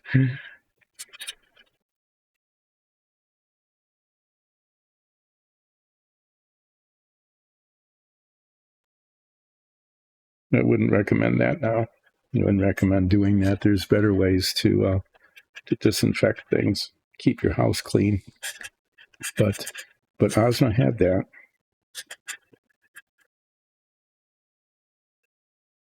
In everyday use, there were because radiation was considered to be a disinfectant, and it is, that's one way you can still disinfect things, is expose them to radiation, which, by the way, does not make them radioactive. Okay, that's kind of a misunderstanding, that if something is disinfected using radiation, the object itself does not become radioactive. It just becomes disinfected. But, and I'm not saying that that's a good way to disinfect things. I'm just saying that people have that misunderstanding. But because people believed that radiation was a disinfectant, and it was, they wanted to use it. And so, yeah, maybe that could be his alternate function, is just walk around disinfecting things. Like, you want your OR disinfected, have the Hulk walk through. So this was stuff that was done on purpose. Is water crocks. They were made out of crockery material, stoneware. Big, like 15-gallon things with a spigot on the bottom. Things that would hold water, kind of like a water cooler thing is now. But they were made out of crockery. And the stoneware was infused with uranium so that it emitted radiation into the water that was stored in it. And the idea was that it was just very sanitary, that the water that you stored in it would be, disinfected. And to be honest, it was. But you also had this big piece of crockery that was emitting radiation all the time. And those things survived. Back in the 70s, we used to go to auctions all the time. No, walking through the OR, probably he would knock things over. He is actually some amount of clumsiness there. We'd go to farm auctions in the area around us, and a lot of these farms, they'd have stuff in them back from the 1880s, and we used to decorate with antiques and that kind of thing. And so they were really a lot of fun. We'd be able to get really interesting decorative stuff that we could either resell or decorate with in our house. Inexpensively, a lot of stuff that was pretty old. And they actually had one of these at the auction.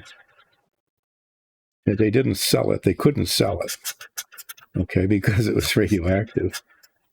But it was there. I mean, all the stuff from the house came out and got set up, and there it was. And a warning sign on it, radioactivity.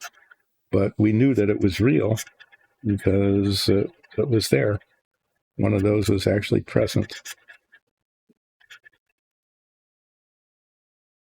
And the labeling even said it, that it purified your water with radiation. And that was done intentionally.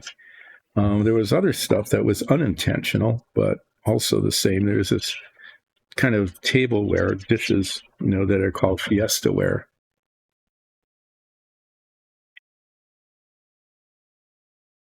And they're just known for their bright colors. The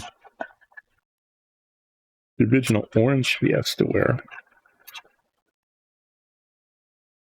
got its orange color from uranium ore, from yellow cake. And so, and that was actually a thing that you could buy a set of dishes, orange, and it was a really nice bright orange color. Okay, you could buy a set of orange dishes that were painted with uranium paint. Stack them up in your kitchen, you eat off of them every day.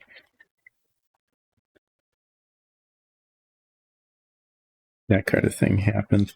They couldn't sell those either because of the radiation danger, but those were there. There was certain kind of glass that was kind of yellow, blown glass that was also colored with uranium ore. It was radioactive.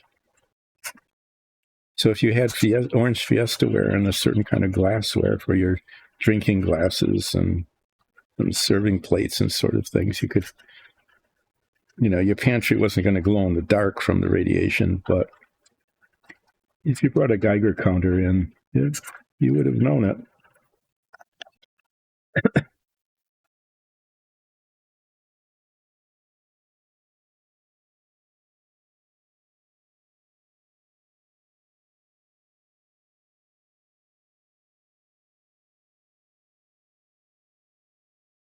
At least I've got a full hour left. It's going to, this sanding of the seams on the shoulders is taking the entire stream here.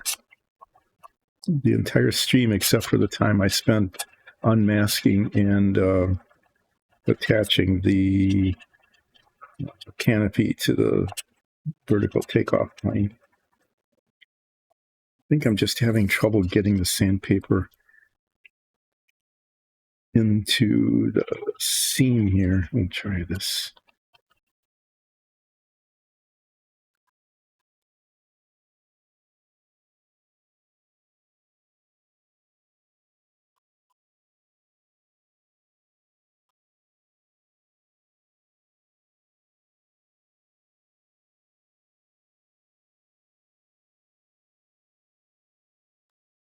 Seems almost silly for a model like this. Well, I mean, you can take this model pretty seriously, and you could. If this were an original one, you have to take it really seriously because those things go for hundreds of dollars. But, these were just fun things. It's going to be interesting painting this because I'm going to, paint it with a brush. I'm not going to spray paint it. I'm not going to do masking and all that sort of stuff on it. So it might end up with brush marks here and there.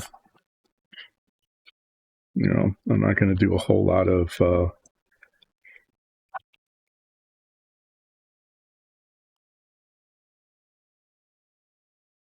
try to do shading or anything like that on it. This is a cartoonish figure, so it's going to look cartoonish. But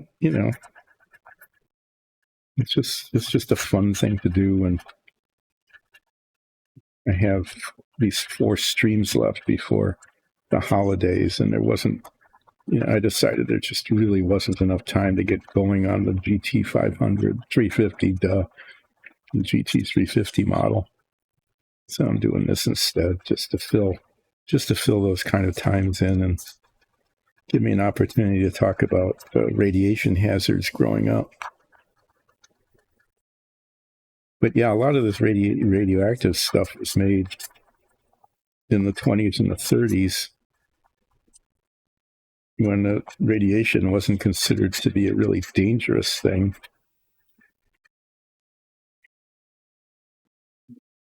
X-ray machines, just nowadays, they produce very little, but back then they were just zapping you with huge amounts of X-rays. Routinely got a chest X-ray every year. I think that was a bad idea to irradiate your chest annually, but that was a standard thing to do. The test for tuberculosis, really. They stopped doing those ages ago, but I remember going for your annual chest X-ray. I don't know how many cases of cancer came of that. That's kind of scary to think about, actually.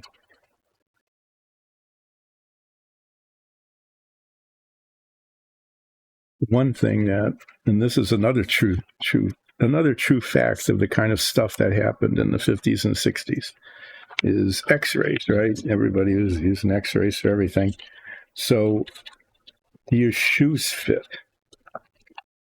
Or do they like squeeze your toes? Well, one way you can tell is you put a pair of shoes on and it's like, oh, does that pair of shoes seem to squeeze your toes? Why didn't you tell me? Okay. But another thing you can do is, well, if you don't want to trust somebody to tell you the truth about whether those shoes were too short and were squeezing your toes or not, was you could take an X-ray of your feet, and then you could see the bones of your feet. You could see your toe bones, right?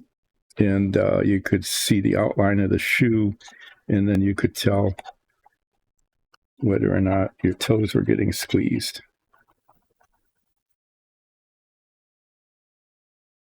Does that sound like a good idea? Well, not only was it a great idea, but they made a machine, an X-ray machine, that they just put into shoe stores.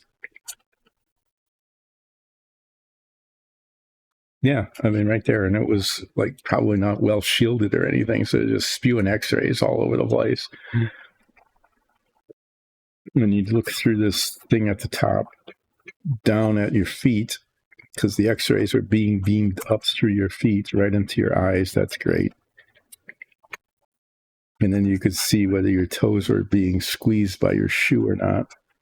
This was a real thing that, because I remember doing that. My feet were actually X-rayed by one of those probably more than once, because they were just in the shoe stores. There's probably an entire documentary about that.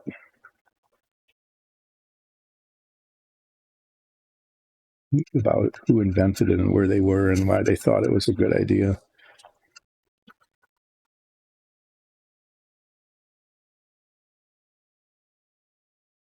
But we were actually spewing radioactivity all over the place too, not just in our shoe stores and not just in our tableware. You know, your orange Fiesta ware and your green glass, so that your pantry was full of radioactive materials and you're eating off of it every day. You know, we weren't just doing that, but we were, doing atomic testing, blowing up A bombs and H bombs all over the place. Mainly in the Pacific, we were doing that for a while, but then we started doing them right here in the continental U.S. And the Soviets were doing the same thing in Siberia. And apparently we had kind of like way too many weapons, because we were just blowing them up all the time. And I mean that many, many times a year.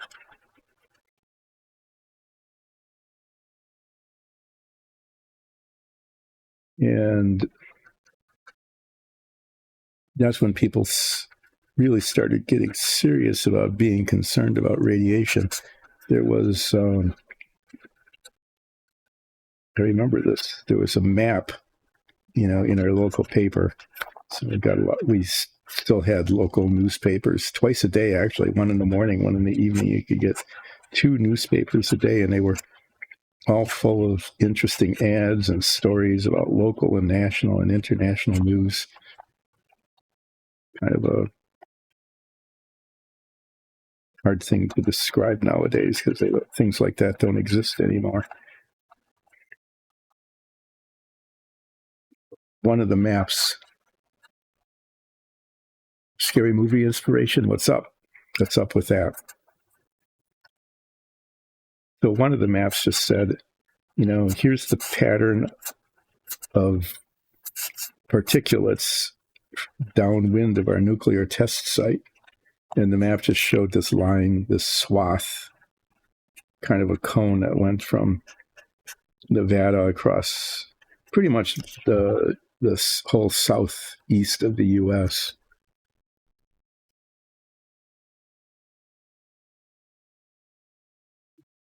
Okay, can you describe where it comes from, and then what you're doing that will be somewhat different. So yeah, there was this big swath where they showed that, and then they showed the prevalence, the incidence of certain cancers, especially thyroid cancer. And what a coincidence that downwind there was more cancer. There was more cancer in these areas that were immediately downwind and getting all this radiation from the nuclear tests. And the government said, no, there's no problem with our nuclear tests. They're not hurting anybody. But, eventually it was pretty hard to deny that the radiation from the nuclear tests was causing cancers, and that wasn't a welcome thing.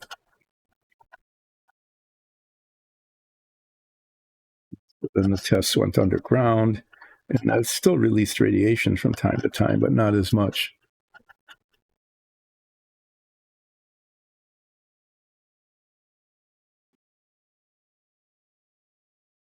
So does the car regenerate in the sense that, like, its fuel tank fills up, or regenerates in the sense that if there's been some collision damage or something, that it's repaired?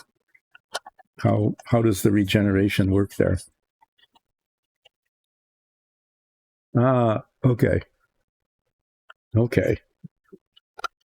So it's a self-repair. It's a repair thing. That's pretty cool. That would actually look pretty cool. You just have to describe it as you're playing the game.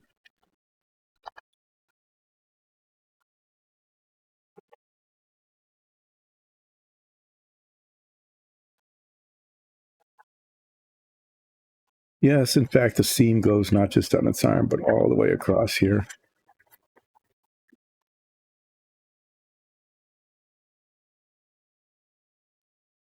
There's places where the sprue was attached, and then there were gaps that needed to be filled in.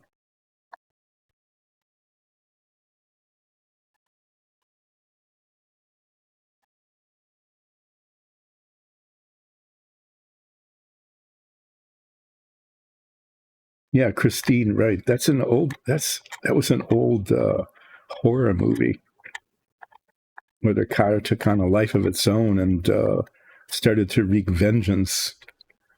I'd forgotten all about that.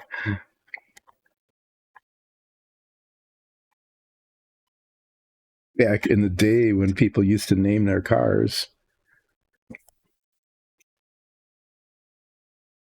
we actually named one of our cars. We named it Shelob. It was not a very good vehicle. It was a pretty terrible vehicle, so we named it after the spider monster in the Tolkien books.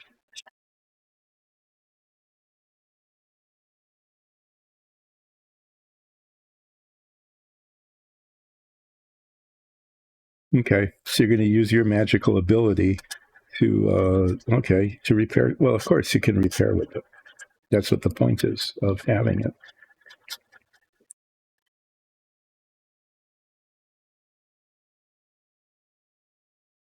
So how are you going to use it?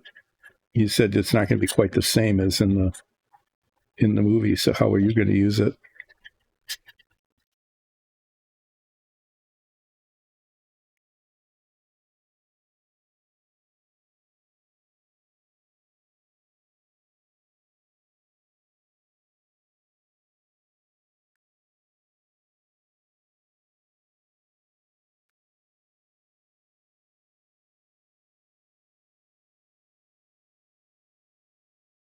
So it's always always in repair. I think that's cool.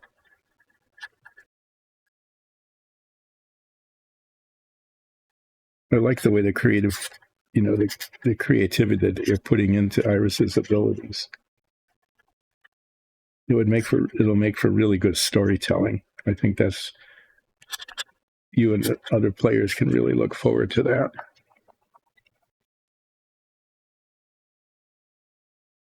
Well, yeah, in the movie Christine, I mean, that was the whole point, is that it was an evil car. Although if anybody owned, if you look back and people owned vehicles back in the 50s and 60s, thinking of a car as being evil wouldn't be all that rare.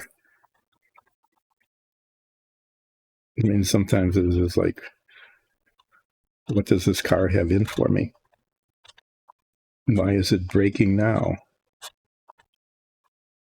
They almost seem to have a mind of their own sometimes. And if you complained about a car,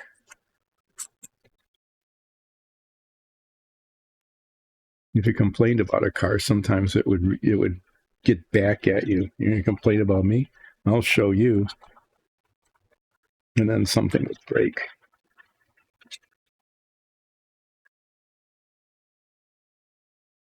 Really, it almost felt like that sometimes. It was that they paid attention to you and what would happen.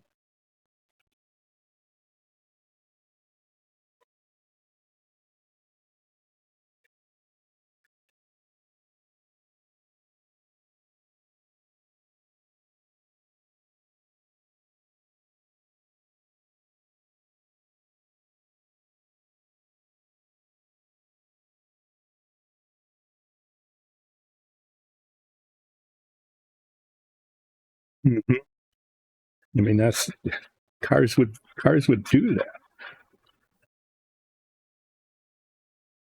Maybe because there were drive-in movies. That maybe that's what happened. Is you'd do a drive-in movie, and then your car would see that and get evil ideas based on them. They had a chance to view the movie and see what their powers really were.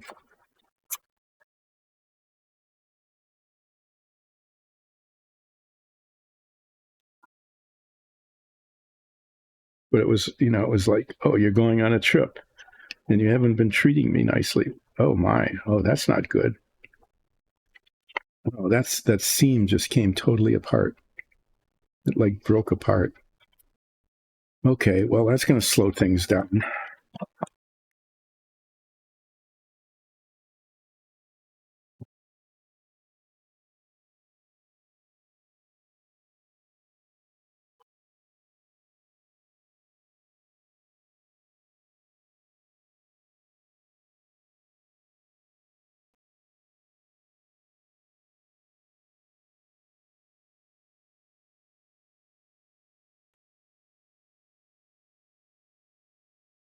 Thing cemented itself to the inside of the cover.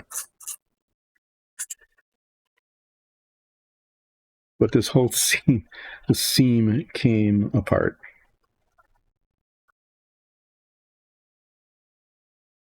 Run the cement down through it. That.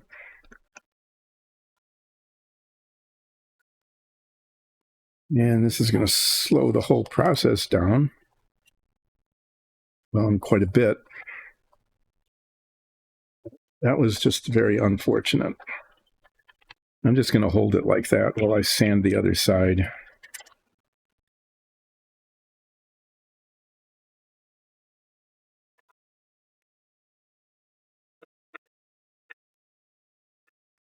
Terribly worried about the texture here, because it's all going to get sanded.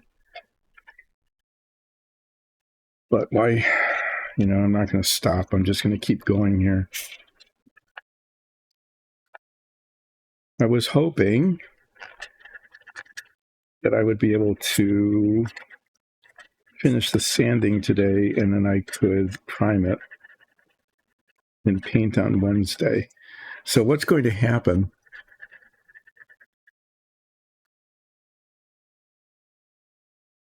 That would be a good car. I mean, if the car was good, if that was a good car, it would at least get you to where you were going, and then say, that's enough. I've done my job. I can't do any more. That would be a nice car, as opposed to an evil car that would just say, nope, you have a really important meeting today. I am not going to take you there. That would be more like the vehicle we had at one point. I don't know why that split. It had a lot of cement on it.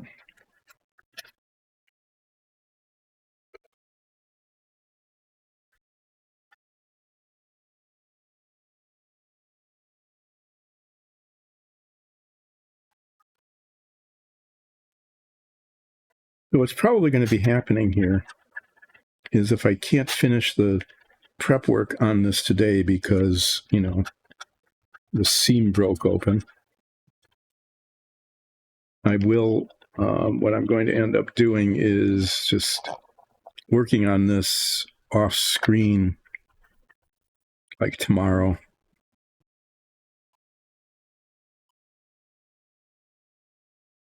So that I can prime it and have it ready for painting on Wednesday. I think that's okay. I mean, I don't have anything else really scheduled for tomorrow. So, well, I do. We have some shopping to do.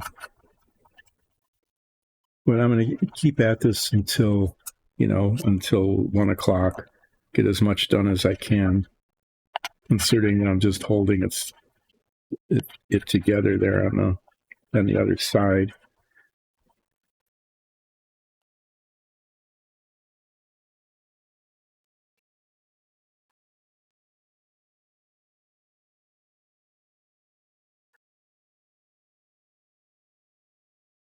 That was quite a surprise, though, having it just split open. Wow, weird.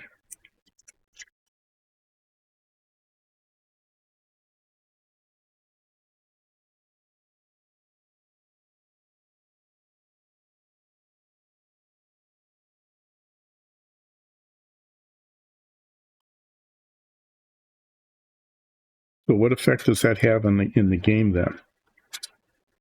When some aspects of the magic.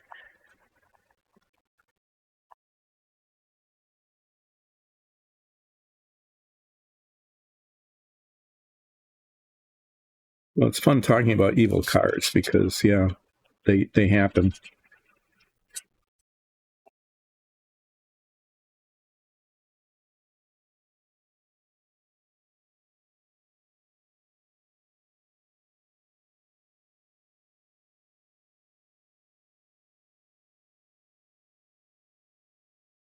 And I think some, you know, they know if you don't like them, and sometimes if they know that you don't like them, they'll start to behave better so that you like them again. Sometimes it just goes the opposite, and they get all bratty. You know, it's like, if you don't like me, well, there, I'll show you, that kind of thing.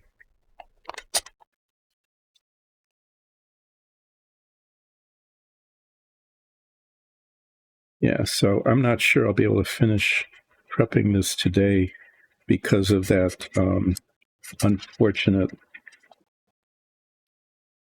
breakdown of the seam on the left side of the body here.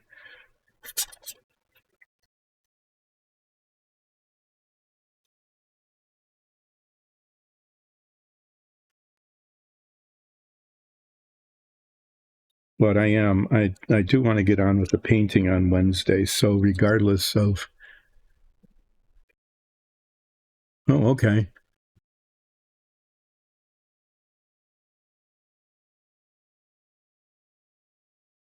Okay, because she's shy, her strings become invisible. That makes sense. That she would just hide them. Otherwise, if you were a more exuberant personality, they might be like, oh, okay, purple, yeah, orange, maybe not radioactive, but just orange, bright pink. Nines would, or Tabaxi Bard would like it if they were bright pink. If he had strings, that's the color they would be.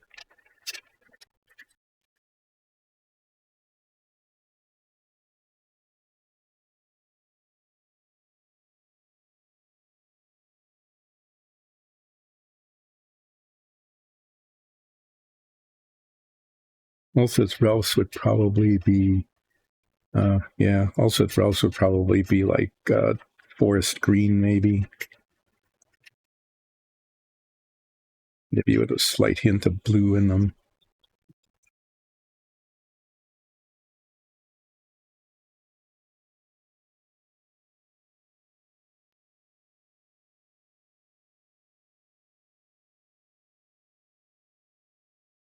Zorias would be purple, but not because of vengefulness, but because of playfulness. They'd be kind of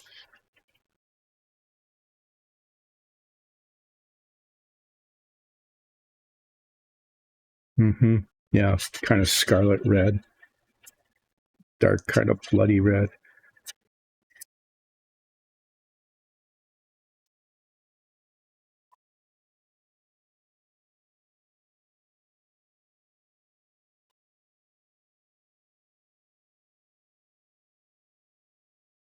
Yeah, Zorias would be purple, but they would be kind of like a light violet purple, like the flower.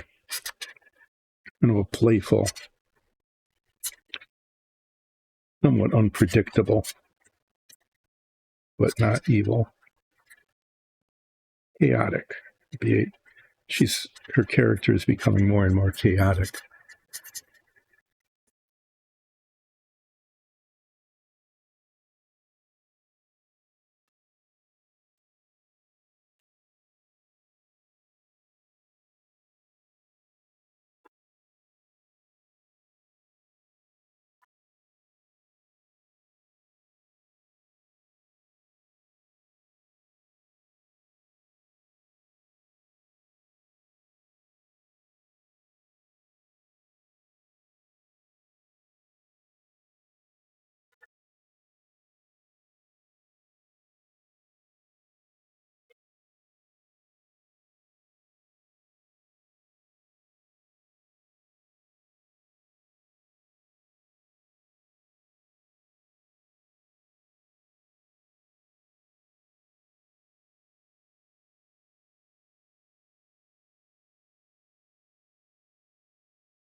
This is going so slowly. I'm just going to tear at it with this level of sandpaper.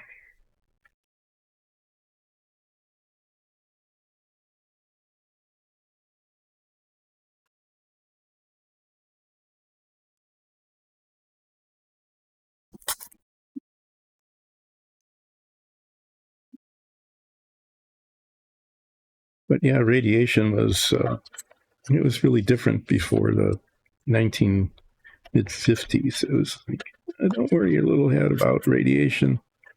Perfectly safe. Nothing that we're doing is dangerous. And so that's how we ended up with X-ray machines in shoe stores. That was a weird time, you have to admit, that someone thought that was a good idea and that it happened for quite a while.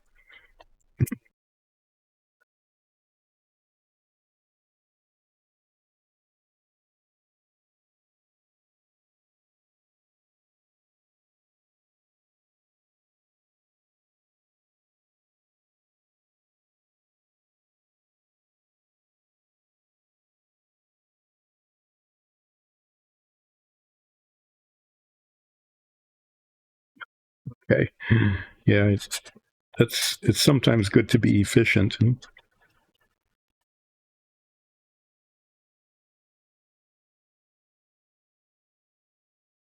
That would be a lot of work. I have trouble keeping track of one character sheet.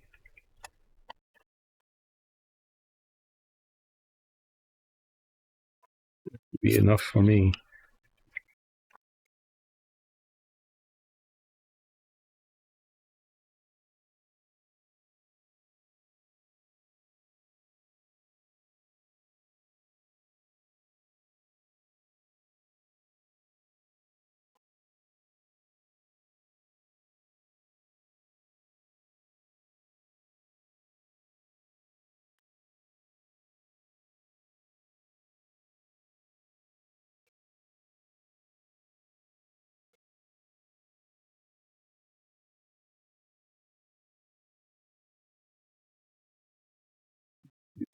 have to use the file under here. I can't get the sandpaper down there. Not very effectively, anyway.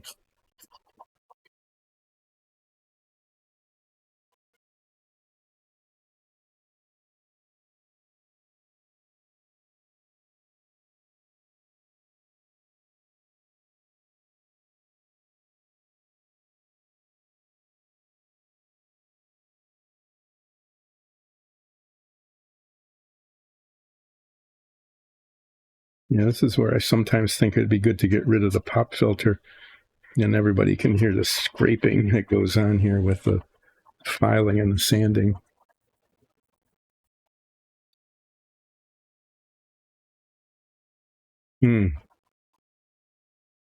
That's right.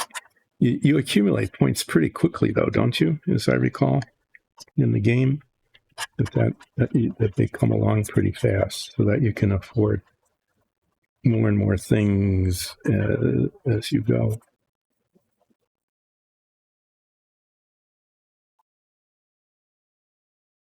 Well, that was reminiscing about our friend the Atom back in the 1950s and 60s. You might have heard stories about this, and this really was a true thing. That it's atomic reactors, for peaceful purposes, generating electricity. The promise was that electricity would be so cheap because of atomic reactors. You can all laugh at that now, but at the time, that was kind of the promise, is that electricity would be so inexpensive to generate because once you built this thing, you didn't have to be burning coal or oil or anything to make electricity, that they wouldn't have to meter it anymore, that you would just be charged a monthly fee, for being connected, but that the electricity itself would be practically free. That didn't happen. There was even some speculation that you could just get these little miniature reactors. They talked about it being the size of a matchbox, which was, maybe 2 inches by 1 inch. That you'd have these tiny little matchbox-sized reactors. You just have one in your basement, and that would be enough to power your house.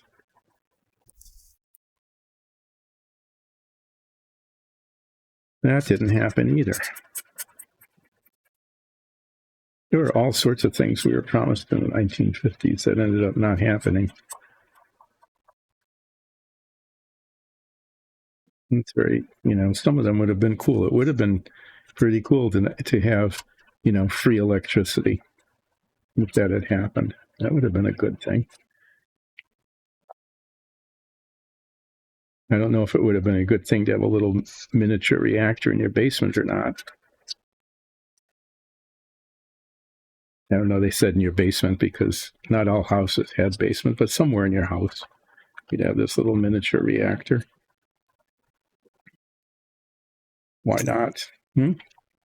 Why couldn't you have one of those?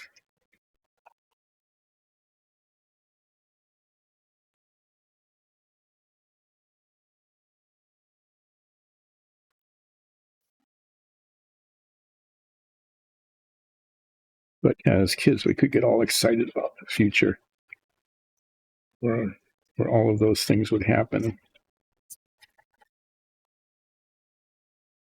I think my father was a little more skeptical. No, we didn't rush right out and we didn't go out and get a matchbook reactor for our basement. That never really happened.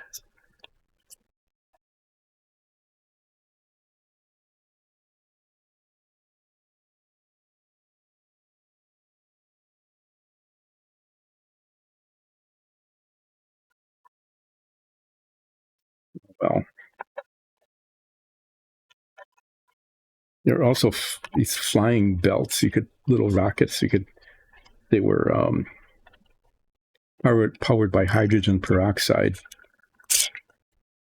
You might have seen pictures of them. They used to demonstrate them at the state fairs. You'd go to the fair and sit in the grandstand. You'd be watching something. maybe you'd be there for a race or something like that. And before the race, they would bring out the guy with the rocket belt, and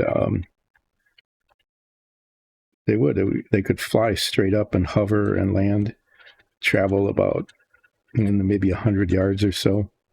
We're all looking forward to being able to just flying around with our rocket belts. But it turned out that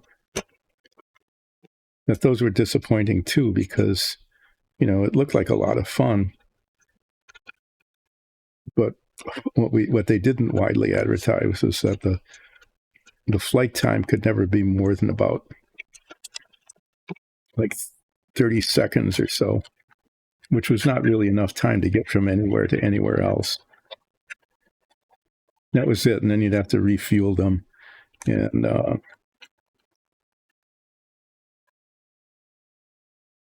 most people didn't have like giant cans of hydrogen peroxide sitting around.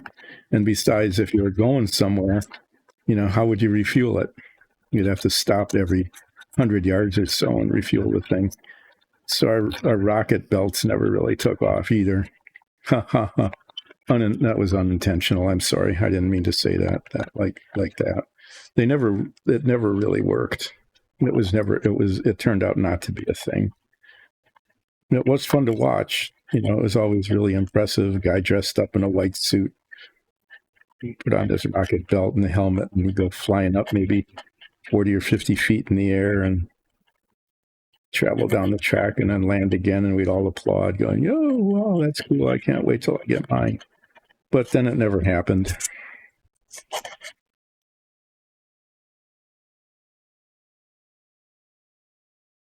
And even Rat Finks just went out of style. Nobody got into the 1970s, and no one cared about Rat Finks anymore. At least they weren't radioactive. I guess that's a good thing.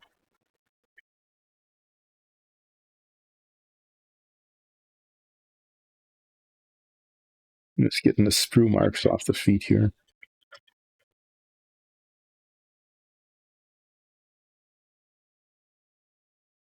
Yeah, I'm definitely going to have to work on this tomorrow too, and then just do some work on it offline, off the stream, so that I can prime it and then do the painting on Wednesday. I don't want to mess around with this and then waste another stream. There aren't that many left between now and the end of the year.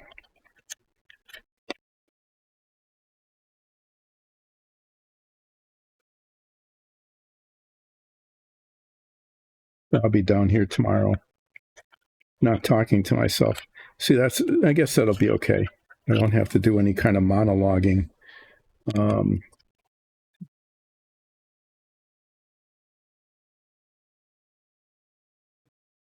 Just like that, you spent them all right away.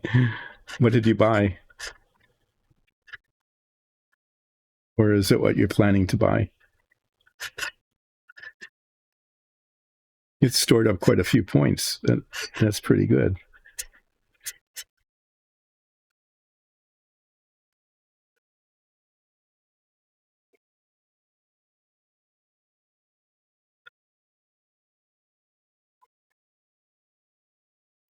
Well, as usual, everything on this stream takes longer than I thought it would,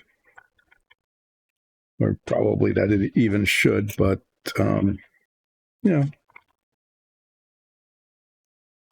this thing will be primed, and I will be painting it on Wednesday. The color scheme is pretty straightforward. The RF for Rat Fink is white. His overalls are red.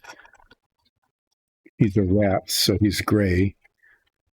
Red mouth, white teeth, little beady black nose, beady black eyes. Insides of his ears, I'll probably get a little fancy and paint those pink and shade it toward the edges.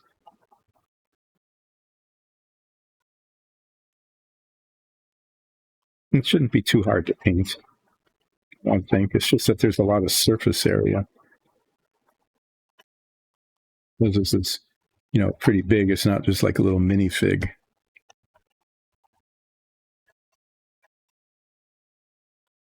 I'll be getting out a fairly big brush and slathering on fairly major chunks of paint.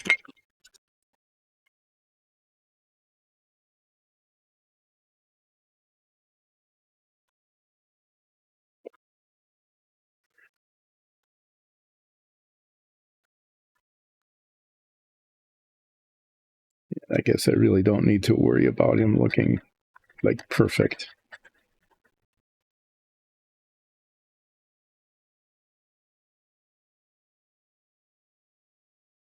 Oh, okay. Yeah, I know that healing wasn't like her primary thing, but it's an important thing for the group.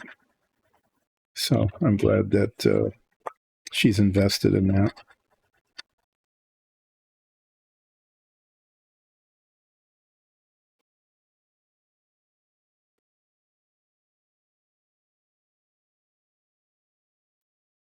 I'm really making a mess here. But so it goes.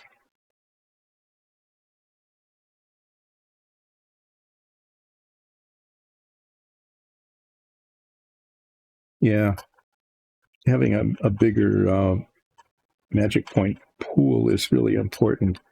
Especially as you start getting into things, you're just going to want to do a lot more without having a chance to replenish. And so having a big pool to start with is really pretty important, isn't it? Just to make sure that you can. I mean, otherwise you're in the middle of a battle or something, and you think you're doing pretty well, and then the DM throws another guy at you, another foe, and you're just fresh out of MP, and then all you can do is stand around and slap things. That's a wise investment.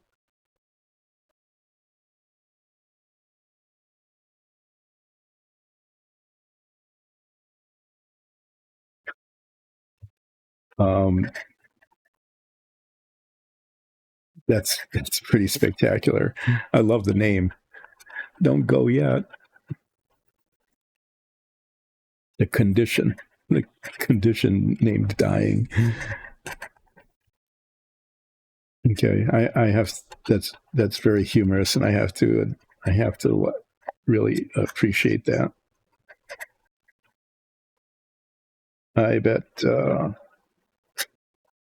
Well, let's just say I hope you don't have to use it, but it's going to be really important to have it in case one of your party members is in the situation that my character has been in several times, which is being mostly dead.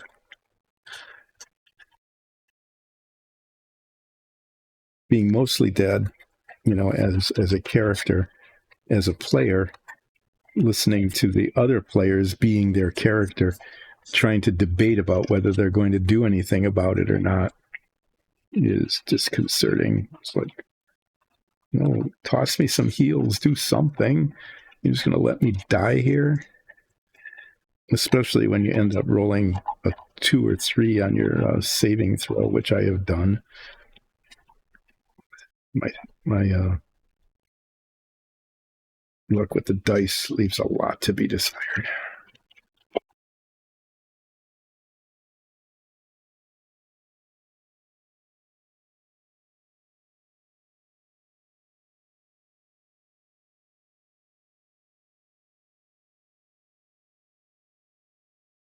Okay, well, I've got this side here that is all freshly cemented. I don't know, I'm going to get a little bit impatient.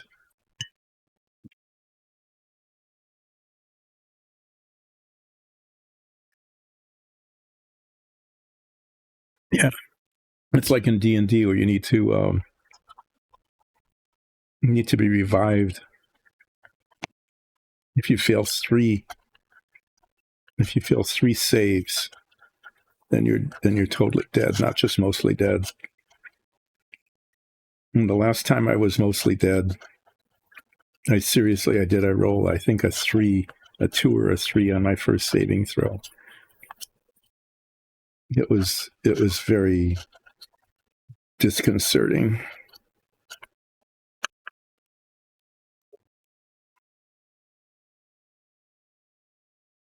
Can't recall. I know I failed at least 1 saving throw and might have failed 2 before I was salvaged.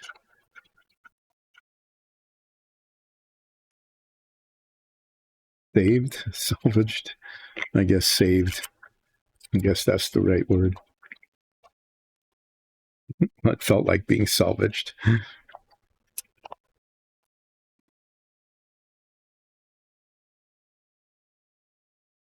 This is getting close to being done. I'm not going to have to mess with this too much tomorrow to get it ready to be, or maybe later today even, to get it ready to be primed so that I can do the painting. I really want to do the painting on Wednesday, because that'll give me 3 streams of painting. I mean, it won't be a lie then. It'll be relaxing painting with Dice and Dungeons, because I'll be painting a Fink.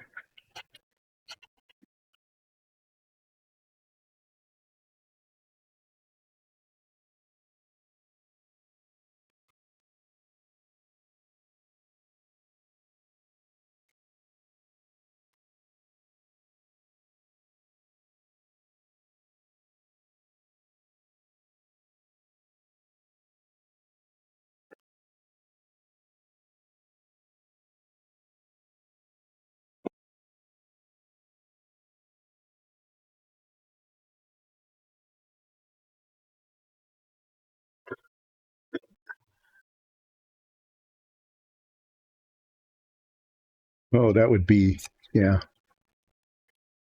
Yeah, depend. Well, if you're dealing with an adversary, maybe, or a real jerk about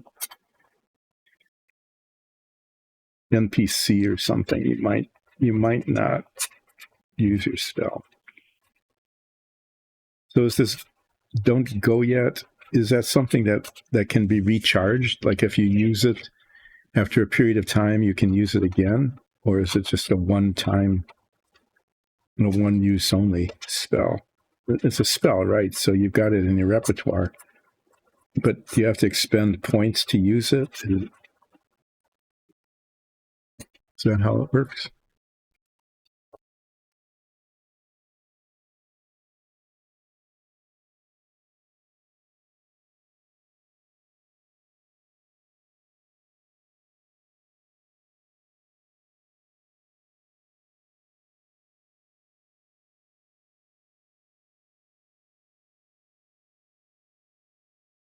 No, okay. Concentration that's important. That means you can't do anything else while you're casting it. So your other party members have to defend you and protect you while you're keeping another one of your party members from dying. That would be a really important cooperative effort. That makes for interesting gameplay. When multiple players all need to do things that they maybe wouldn't ordinarily do in order to keep the party going.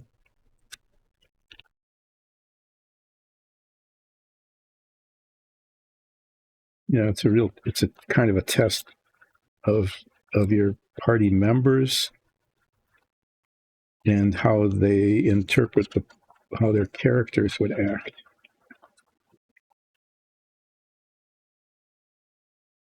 Yeah, that's just an interesting situation. The concentration spell is really essential, but in order for it to work, then the other party members have to partake in it indirectly by keeping the spellcaster focused, concentrating.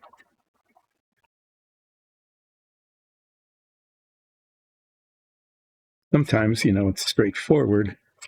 The player that has to concentrate can just go off into a safe place and cast a spell, but sometimes you can't do that, and then they're just in constant danger while the spell is being cast.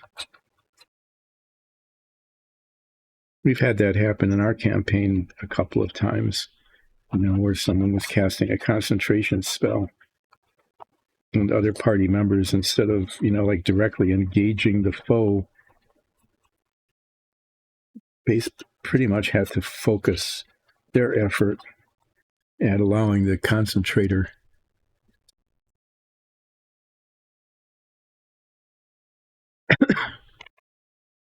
That's not too bad, but still, it could feel like forever if you're under, significant danger right in the moment.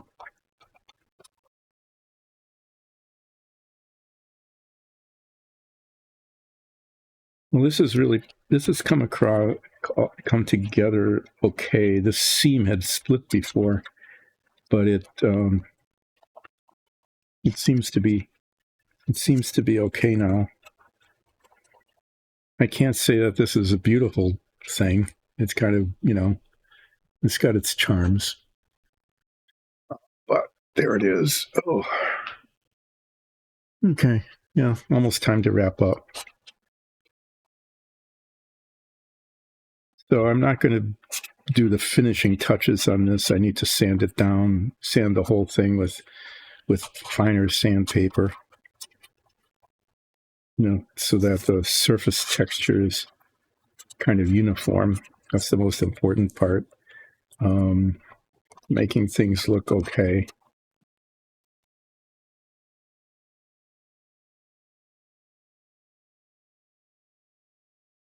So either later today or tomorrow, what I'll be doing is finishing the sanding. Well, look, there's issues here yet. I'll be finishing the sanding and washing it and priming it. And then on Wednesday, this will all be primed. I guess I'll use the good white primer on it. Oh, okay. Well, that's really, yeah. I mean, that's really pretty fast then. Is that you can prevent a death in less time than it takes to get your bow ready to fire. That puts it in perspective. Thanks for sharing that.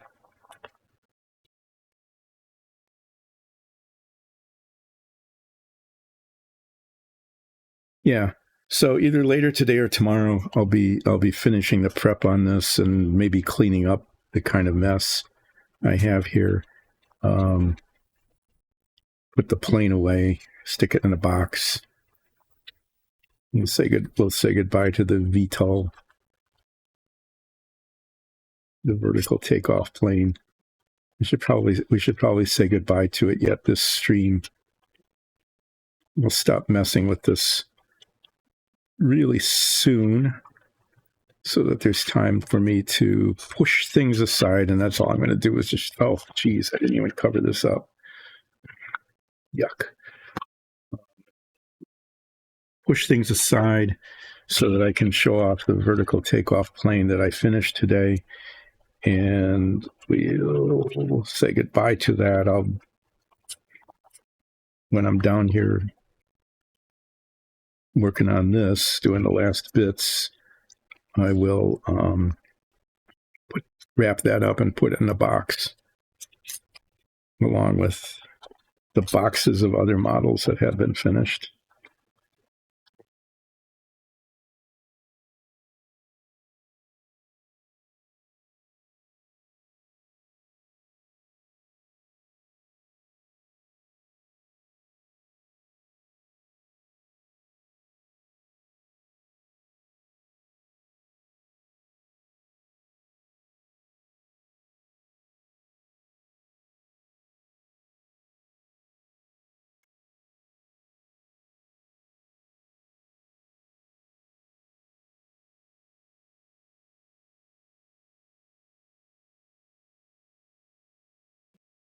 Okay, well, this is better than it was after spending 2 hours sanding away at this, and there's still more to go.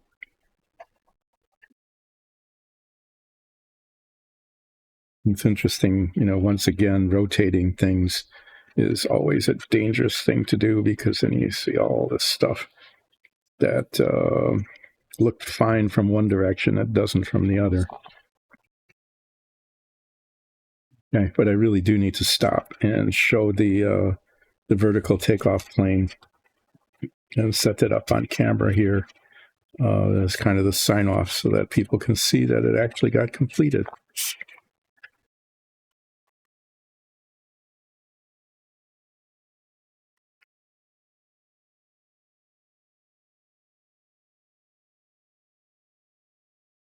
Well, that seems just really still shows.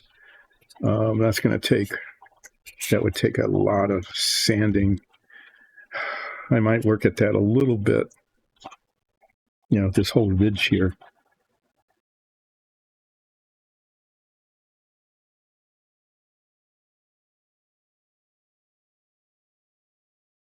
I might still work at that a little bit on today or tomorrow. I mean, it doesn't show like a sharp edge anymore, but it still shows as a ridge where there's excess plastic there. I could just say that that's just the way his arm is formed, but it's not.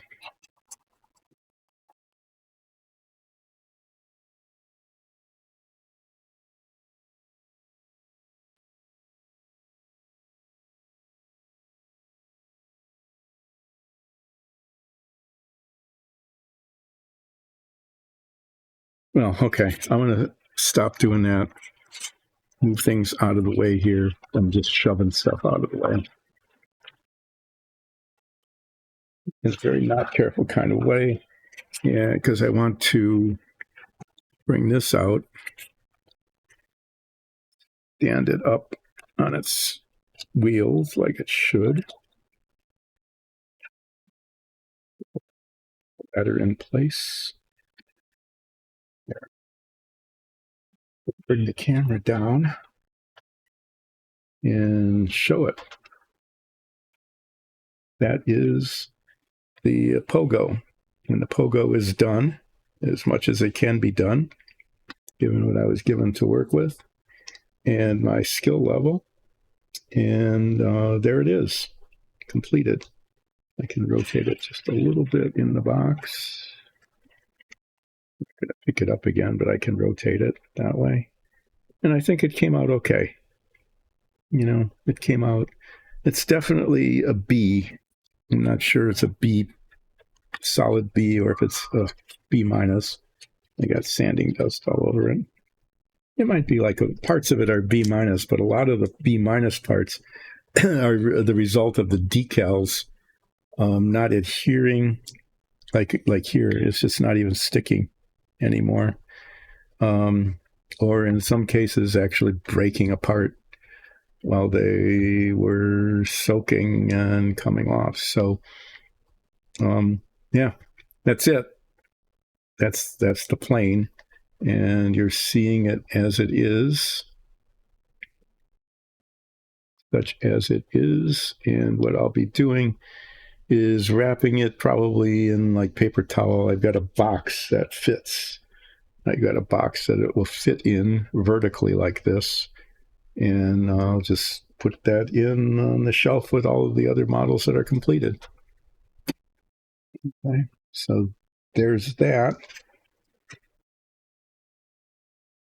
And then between now and Wednesday, sorry about this, I'm doing my best moving the camera as well as I can so that you can see what's going on. Between now and Wednesday, I'll be finishing the sanding down of the Rat Fink so that I can prime it and paint it starting on Wednesday. And that will be what I'll be doing. And then just as a reminder, what will be happening here is that I'll be streaming this week, Wednesday and Friday, and next week, Monday. And then I will be away until about January 12th.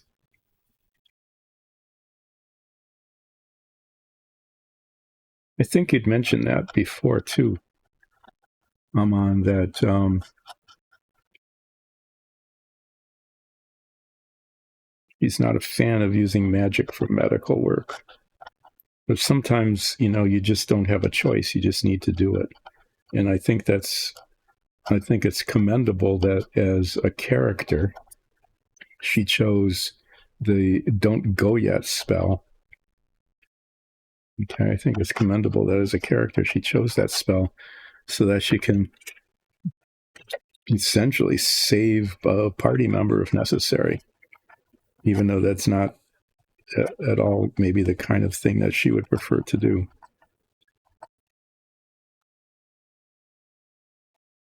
So I think that's really cool. That's really good role playing and character development there. Nicely done. So the plane is done. The Rat Fink is getting done. Yeah, that needs to be, that's just a whole, that's like a big chunk of plastic there that isn't supposed to be there at all. That needs to be filed off and carved away. Kind of like the arm of the pilot on the plane, where the arm didn't exist and it needed to be carved out of a chunk of plastic that was there.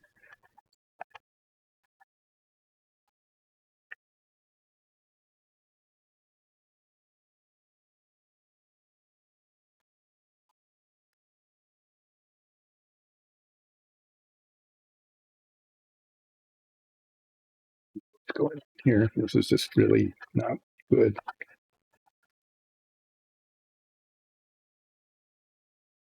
Well, yeah, I'm still playing with this, but I'll be doing most of this later today or tomorrow. I'm trying to make it look presentable, and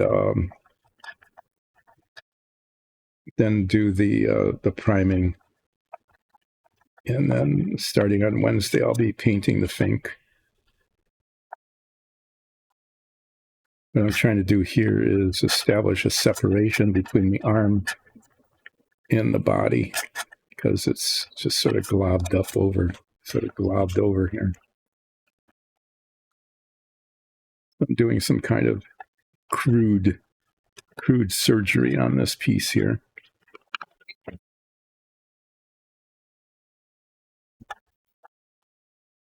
It's just very misshapen. I'll put it that way. Very, very badly shaped.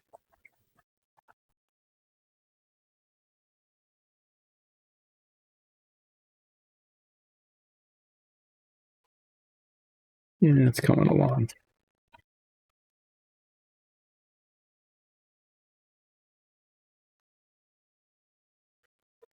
Now, this is the kind of thing I'll be doing, not on the stream, but just on my own later today or tomorrow. Try to reshape this so that it looks okay.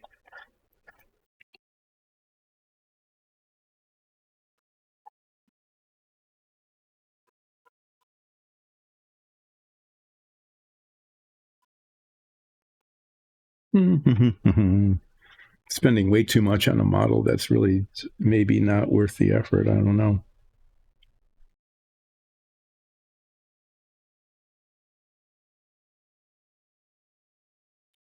Okay, enough of that. That's finished. This guy is going to be painted on Wednesday. I'm going to, oh, look, it stands up. How about that? I'm going to sign off for today. Aman, thanks for dropping in. I hope your session goes well today if you have one. Looking forward to chatting again on Wednesday. Well, I just start putting paint on the Fink and see how that goes. Thanks, everybody. Thanks for joining in. I will see you then Wednesday at more or less 10 Eastern Standard U.S. time. Bye. Hi, Aman.